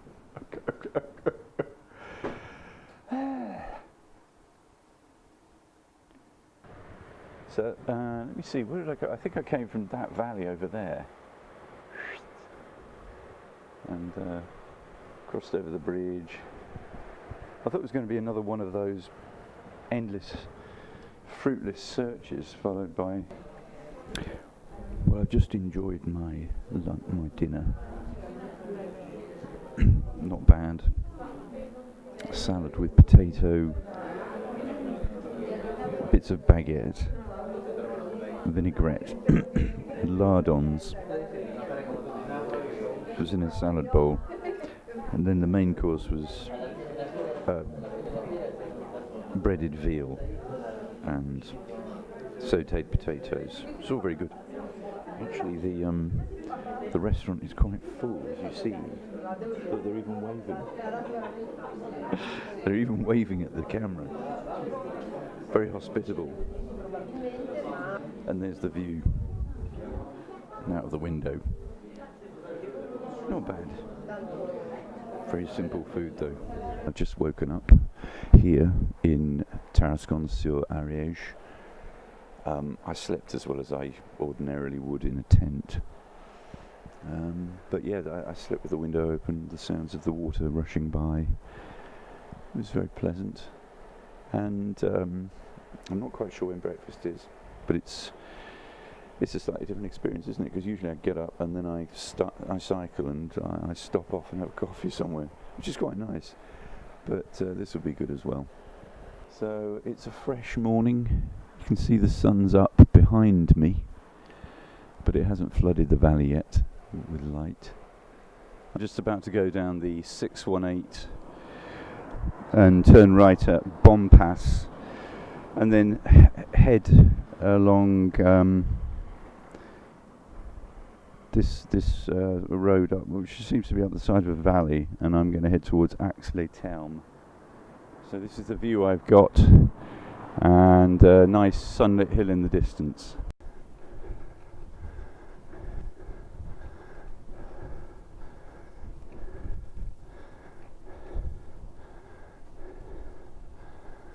Wow, I feel like I've just ridden up the side of a wall. It was so steep down there, but the legs are just so much power. Anyway, I think we're sort of here where these chevrons are, and just so you know, we're on the other side of a row of hills that separate this corniche from the N20, which is probably a horrible road. But of course this is going to be much more up and down and less direct.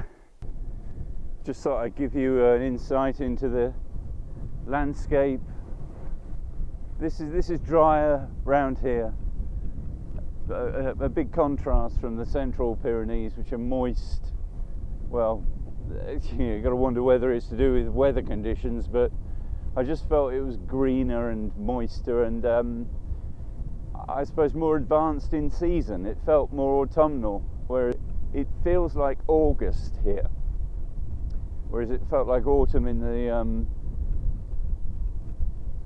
central part of the range. Okay.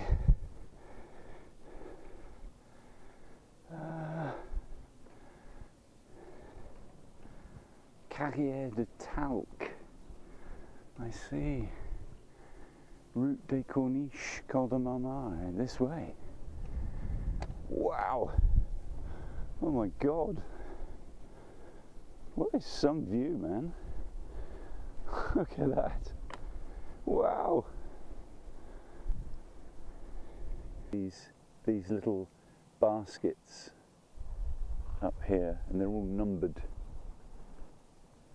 and they all descend from the top of the mountain down to there. I passed that what looked like telecabine, you know, like a cable car kind of thing. Well, it goes all the way up the hill, all the way up the mountain, up to the top. And what it actually is to carry the talc, which they mine further up the mountain. They bring it down to that facility down there, and that's where it's processed. Apparently this has been going on for a long time around here. So there you go.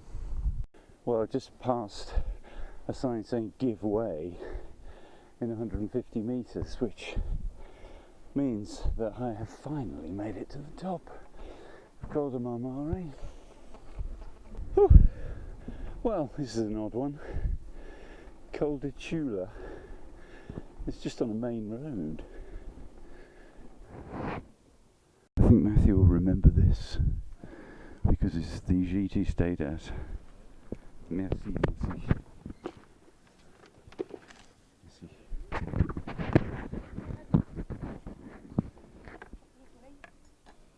So, yeah, Matt stayed here, and I remember him mentioning about the goat. This is what fatigue does to you. So here we are, and it's on a reservoir. Anyway, I'm going to eat. Just take it easy. Get up Pyrénées, no problem. Okay, into the climb. Okay, I'm just heading up Port de Pyrénées. This is how far I've got. The sort of telecabine is just over the brow of that hill, and then you can just about, can you make out those switchbacks all the way up there, and then there's a sort of a plateau. Bonjour. And there you see the cars up there, and then I'll be feeding the wild horses. There they are, in their vans. They love waving. Okay, I'm going to get going. This is going to be great. So this is the fourth, sorry, not the fourth, it's the 8th switchback. Well, I made it. Yeah, a bit of a grind, that last section. They seem to have cordoned off this area. People are still going over there though. So looking back down the valley.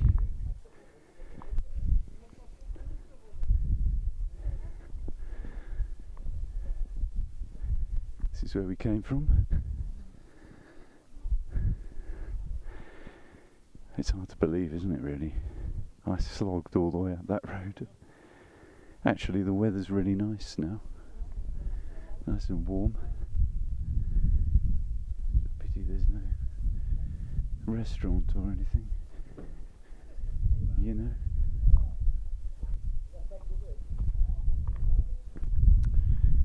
Anyway. And this is the view down the valley I'm about to go down. So all the way over towards the Mediterranean.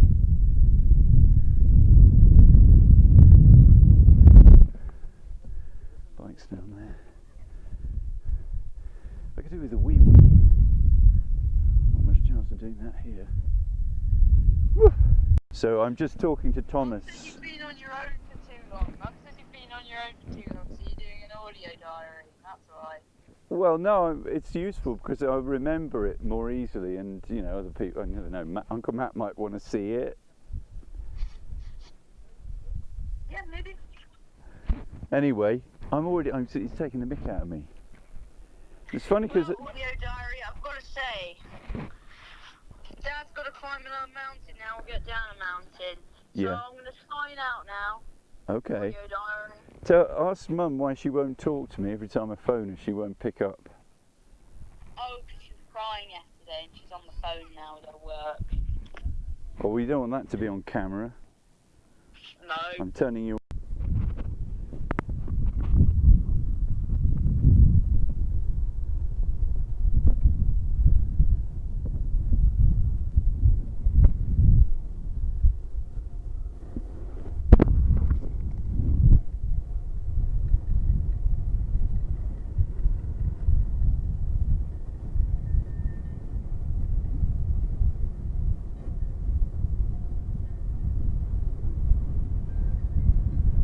Horses.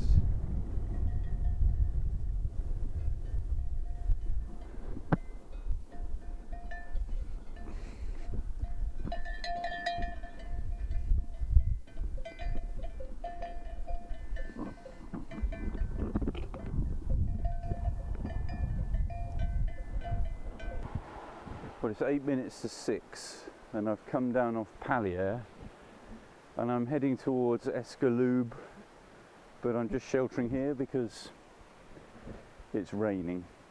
I've just heard thunder.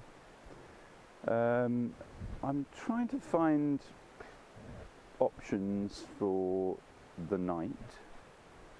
Unfortunately there was no reception. Oh, I'm getting reception now, but it's not great. So I don't really know. Hotel, camp, sleep in a ditch. I don't know. Don't fancy rain. Sleeping in a ditch. I was tempted to stay on Palier actually, but I thought I'll go on to Mijan, which is a small village on the way down from Palier, and there was a logis there which gave me some hope. But then, of course, when I asked the maitre d', she said no, sorry. No, she didn't say sorry. She said basically, "You must be blooming joking." That's what she said in a kind of facial expression. Which is, this guy was carrying a great big tray full of beer. So anyway, bloody French. French like to keep together, don't they? Okay, I'm going to turn you off. Shelter under a tree trunk. just no rain is falling on me, even though it's falling pretty heavily. I'll just wait for this to pass and then I'll carry on to Escalobre. Well, this farmer, he rode his bike down the road to help me get some water, and he's told me about, I asked about this auberge, and he said, you want to stay there? I said, yeah, it'd be great. It turns out that it's his father who runs the auberge. So I'm going to go and see if I can find it. He says there's a room, so that's great. I'm going to go and find it now. Well, I think I've just lucked out. Thankfully, that farmer helped me. This 68 euros. I've got a bed. I've got more room you could possibly imagine. I've got a bathroom, which I'm very pleased about. For some reason, they've made it so that tall people might bang their heads. Look, seems odd. Never mind. I don't even know what's up here. It didn't show me what was up here.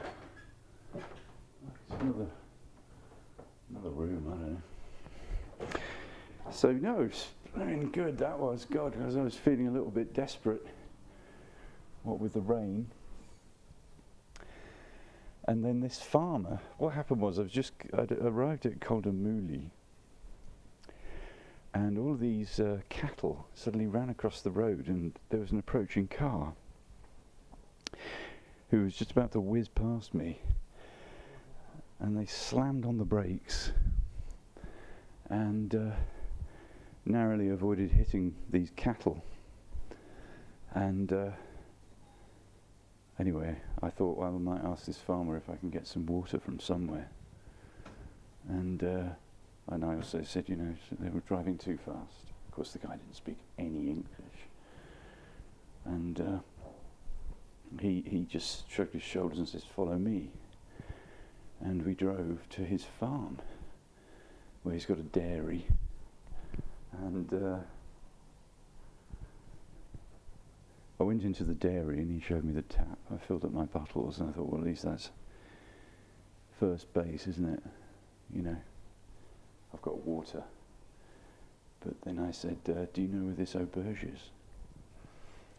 The one that I'd seen a sign for earlier.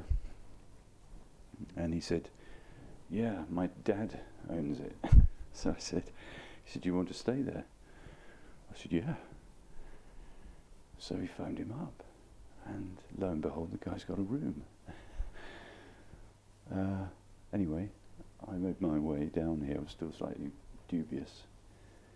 And there's this guy sort of working in the shop downstairs where there's bottles of stuff and meat and all kinds of things.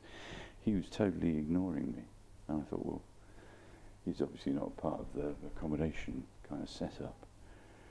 So I wandered around the building and I thought, God, I remember this. I wonder if this is one where Matthew and I stayed. It's like got a massive eating area with long trestle tables, and it could accommodate about 50 people. Anyway, couldn't find anybody, and then went back to the bike, and then the guy sort of gruffly said, are you looking for somebody? I said, yeah, looking for the person to talk about the room. And this is it. Really pleased. So pleased. So this has been one hell of a lucky find. And I'm really happy. Okay, here I am at breakfast. What have we got here? Got some sort of cake. We've got homemade apricot jam. It's prune jam, orange juice, bread, everything we need. Delicious. Right. I keep on taking pictures rather than filming, but I've just had my breakfast. I think Matt and I were in that room. And I'm looking down over Escalobre there, and in a sort of southwesterly direction, I think. So as you can see today, it's a little bit cloudy. This is the Auberge du Ferme du Cochon.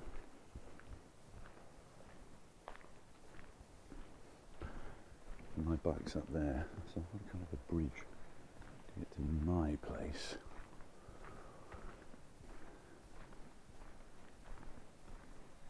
So I think that's new.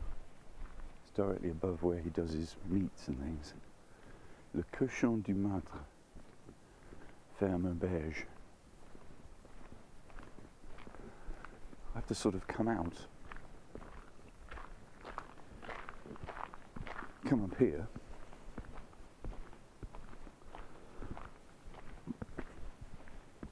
And back in again. He's been showing me my room. I was thinking, what on earth? Where am I going? But then I saw it's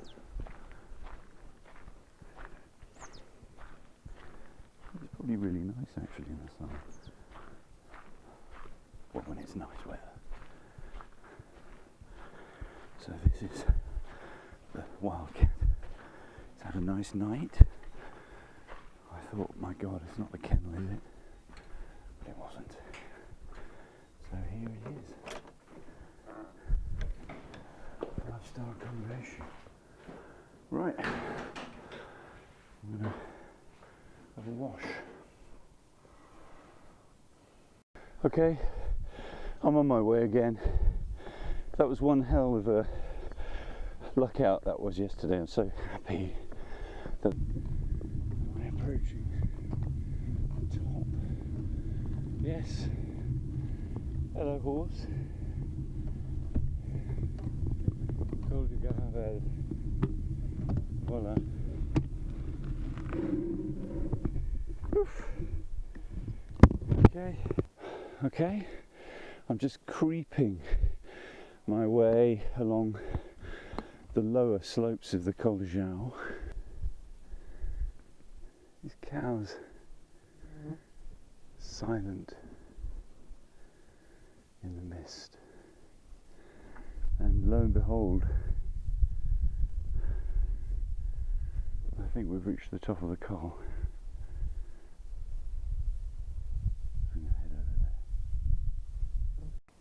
Well, here I am at the top. This is looking over towards the east, the Mediterranean, and I'm having a crepe, and there's a mobile restaurant here. This lady's given me some ginger cordial with lime. It's very strong, and I've got my chocolate crepe. So I'm glad I made it to the top. It's quite chilly here. Glad to get into the warm valley below.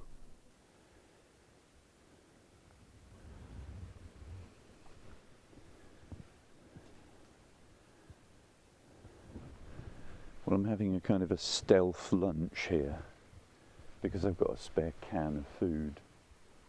I'm kind of hungry. I thought I'd use my wood burner to make lunch. And so I've got a pretty little place here next to a stream on Col de Jao,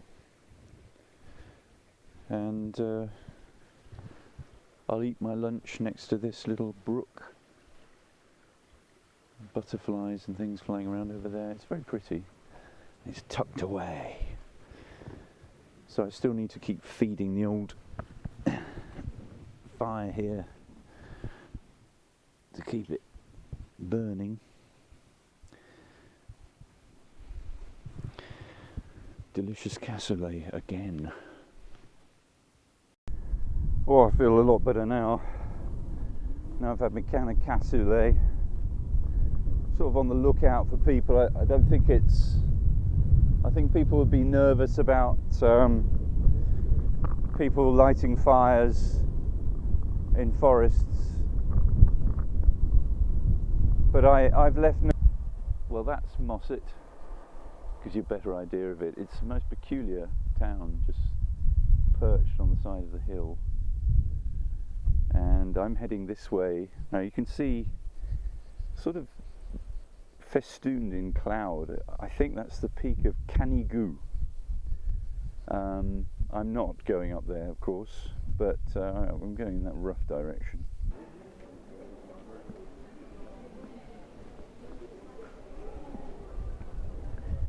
Oh, we're in Prague on a Sunday.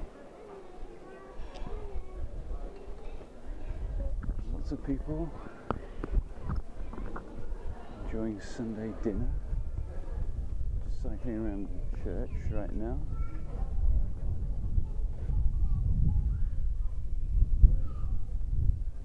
I'm sort of guessing where to go, no idea really. Well, I've just come off that horrible road, the N116. And I'm trying to get to the campsite which I've seen on the internet. It's Camping de Canigou, and it's down this road here, the D25. So let's see where we get to. It'd be nice just to sort of stop, and then, you know, I've got tomorrow basically to get to the coast, and I can decide how far I go, you know, pick and choose.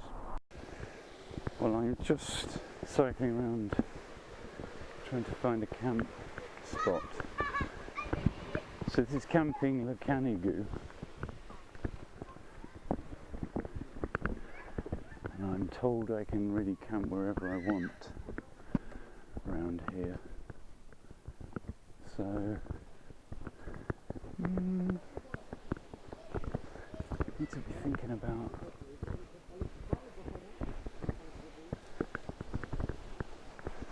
how I'm going to put my tent up. Hello. This is the sanitation block. That'd be quite convenient.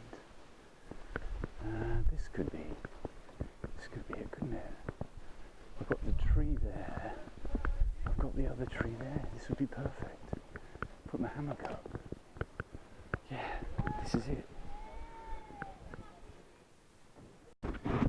Okay, well, I've set up camp. Got my hammock going here. So we're all good. Weather's, I don't know, could be changeable. A lot of people have left here. There's a lot of noise coming from this area over here where people are jumping into a pool of made by a dam, I think, of this river.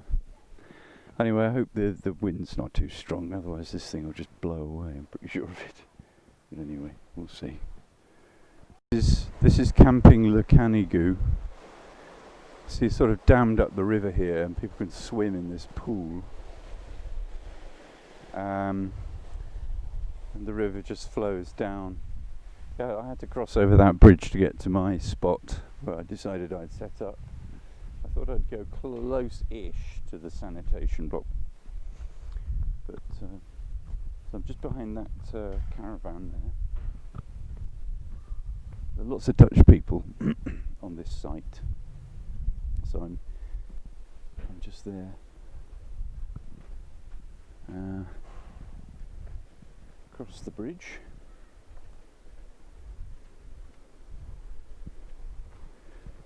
See, lots of kids have been creating little dams and things.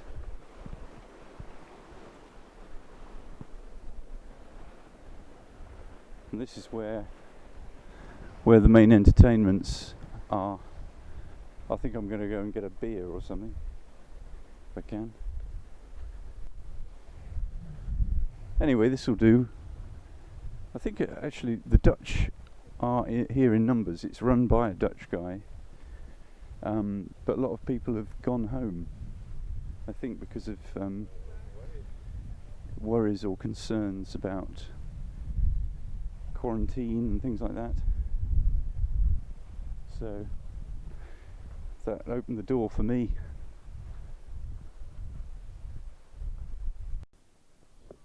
Right, it's morning, Monday the 17th.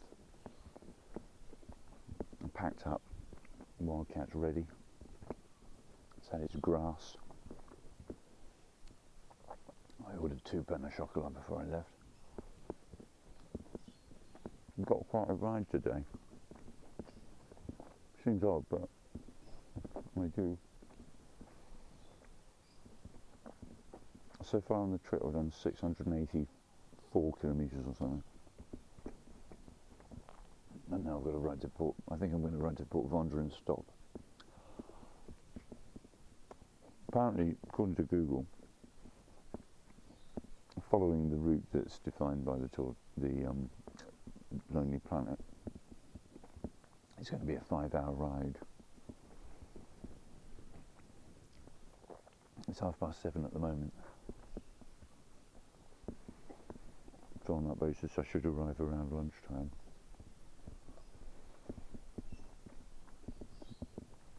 But we'll see. So on we go.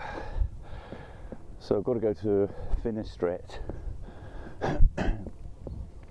and continue along the D13, I think, to Col de Palomère. Oh, this is that gives you a much better idea about how the landscape has changed, doesn't it? No longer leafy, verdant, mossy. It's now kind of scrubby and dry. Bonjour. Bonjour.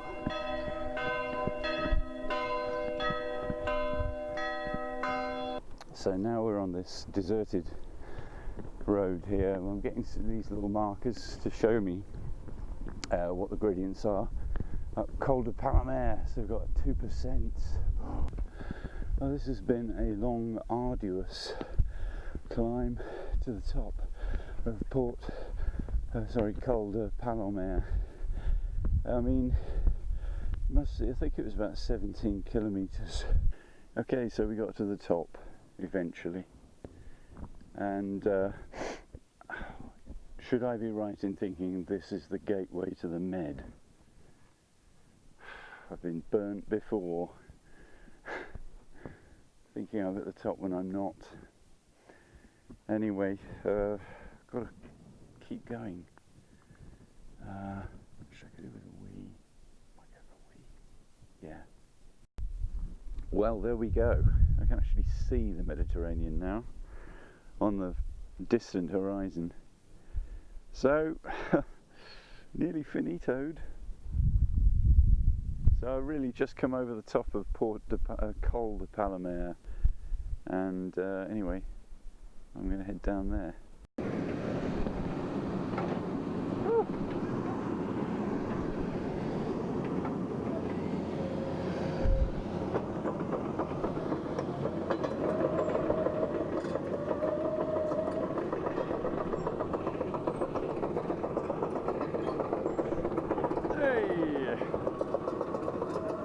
Bonjour, merci beaucoup, see you, merci monsieur, merci, au revoir. Don't know whether you're on or not, but anyway, it certainly feels like we're returning to ground level. The horizon's not below me anymore, sort of in my... This has been such a slog down off the mountains, and I'm still not at Port Vendres, but I'm so hungry. I was absolutely desperate for something to eat, and then I came across this fruit salad, and I just bought 4 massive nectarines, and I have just eaten the whole lot. So I've got to get to Port Vendres.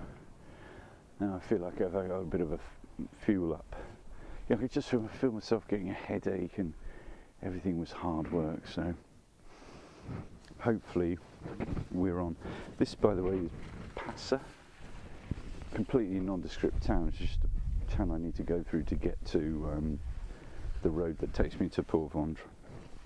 Okay, so I'm still plugging away, riding mainly flat ground into a headwind. Time is now 2 o'clock in the afternoon, All of the restaurants and shops mainly are shut because it's Monday. However, I did find a super utile back there. Can't remember the name of the town, but I got a baguette and I got some cheese and some ham, a bottle of Orangina and some water. So sort of stocked up on calories.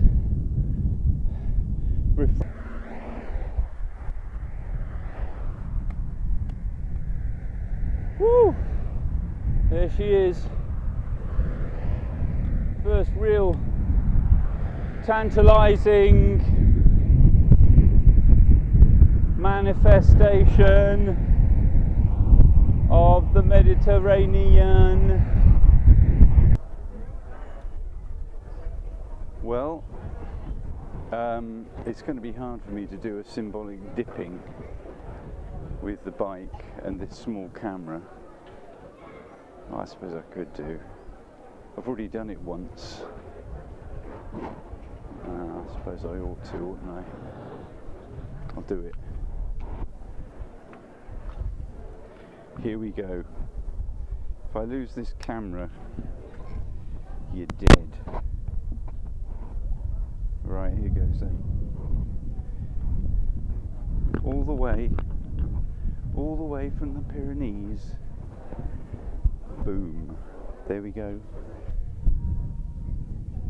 He's in and he's out again.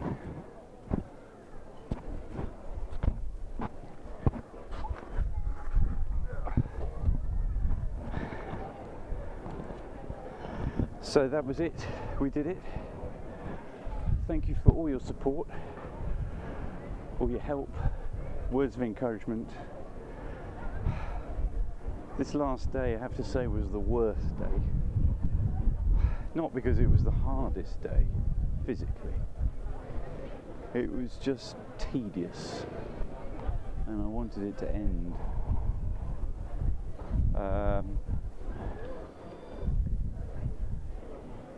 Well, it has ended. I mean, it's not Port Vendre. Honestly, I can't be bothered. I can't be bothered to go any further. Unless I can't find a hotel. In which case I will have to be. So I've got a decision to make. Do I be bothered or not?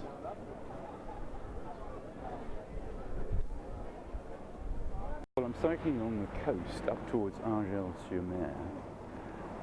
The beach is on the other side of those buildings.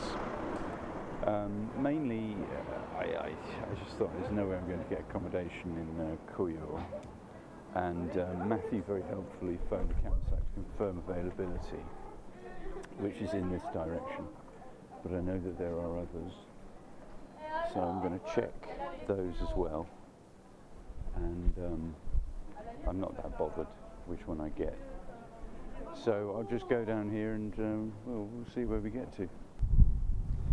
Okay, well, thanks to Matt, I've managed to get a place at this campsite.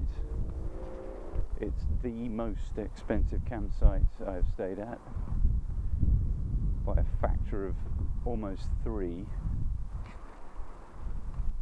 Well, 3. 36 euros for his site, never mind. I'm glad I've got one. So, yeah, here we are. I'm allowed to choose anywhere down here. Might choose one with a tree or two. I didn't really enjoy sleeping in the hammock last night though.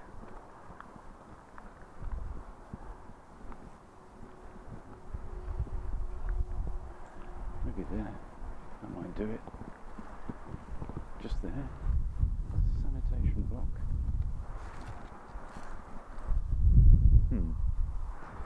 This is going to require some planning.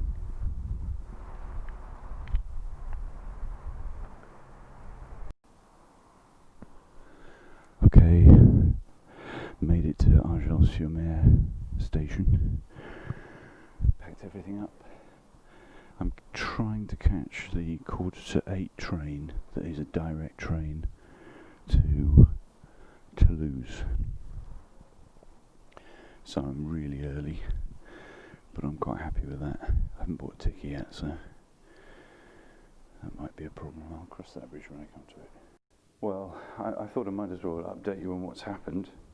I managed to get a room at this Holiday Inn Express, which is next to the airport. So I got here, parked the bike by reception, and then I headed over towards this kind of commercial area where there's a big Leclerc and a shopping centre, a bit like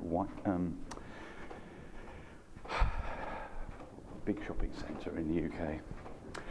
And they had a few bike shops around, which enabled me to get hold of a bike box. And I got some tape from the Leclerc and came back, packed the bike. It was really hot. The only thing that I had to wear was my long merino wool top. So I got the bike in the box, then I went upstairs, had a shower, had a bit of a kip, and then I thought, oh, I can't be bothered to go out. But now I thought, I am going to go out. And that's basically because there's no restaurant available in the hotel. It's, the chef's not here. So I'm just going to go and find the tramway and go into central Toulouse. Bought my ticket. Figured it out that I needed to get to the Palais de Justice, which is this one here. And I went to another stop just around the corner, and that was to Air Constellation. So I bought 2 tickets, and my train should be here in 6 minutes.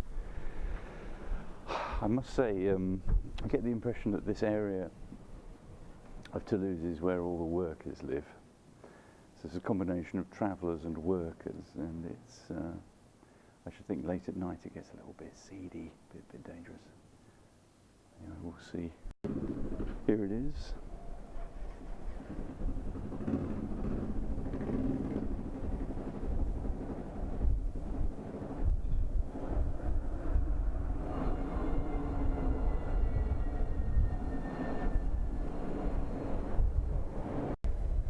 Well, I've made it to the central square, Capitolium.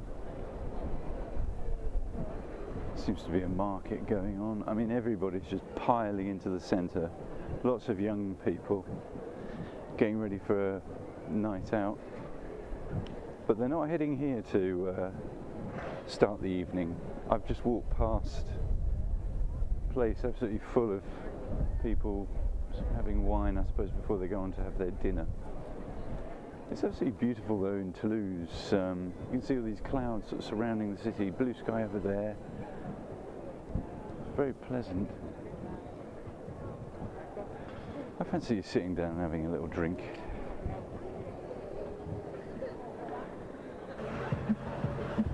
Well, there's a little spice in the air because I think it's Paris Saint-Germain playing in the European Champions League or something.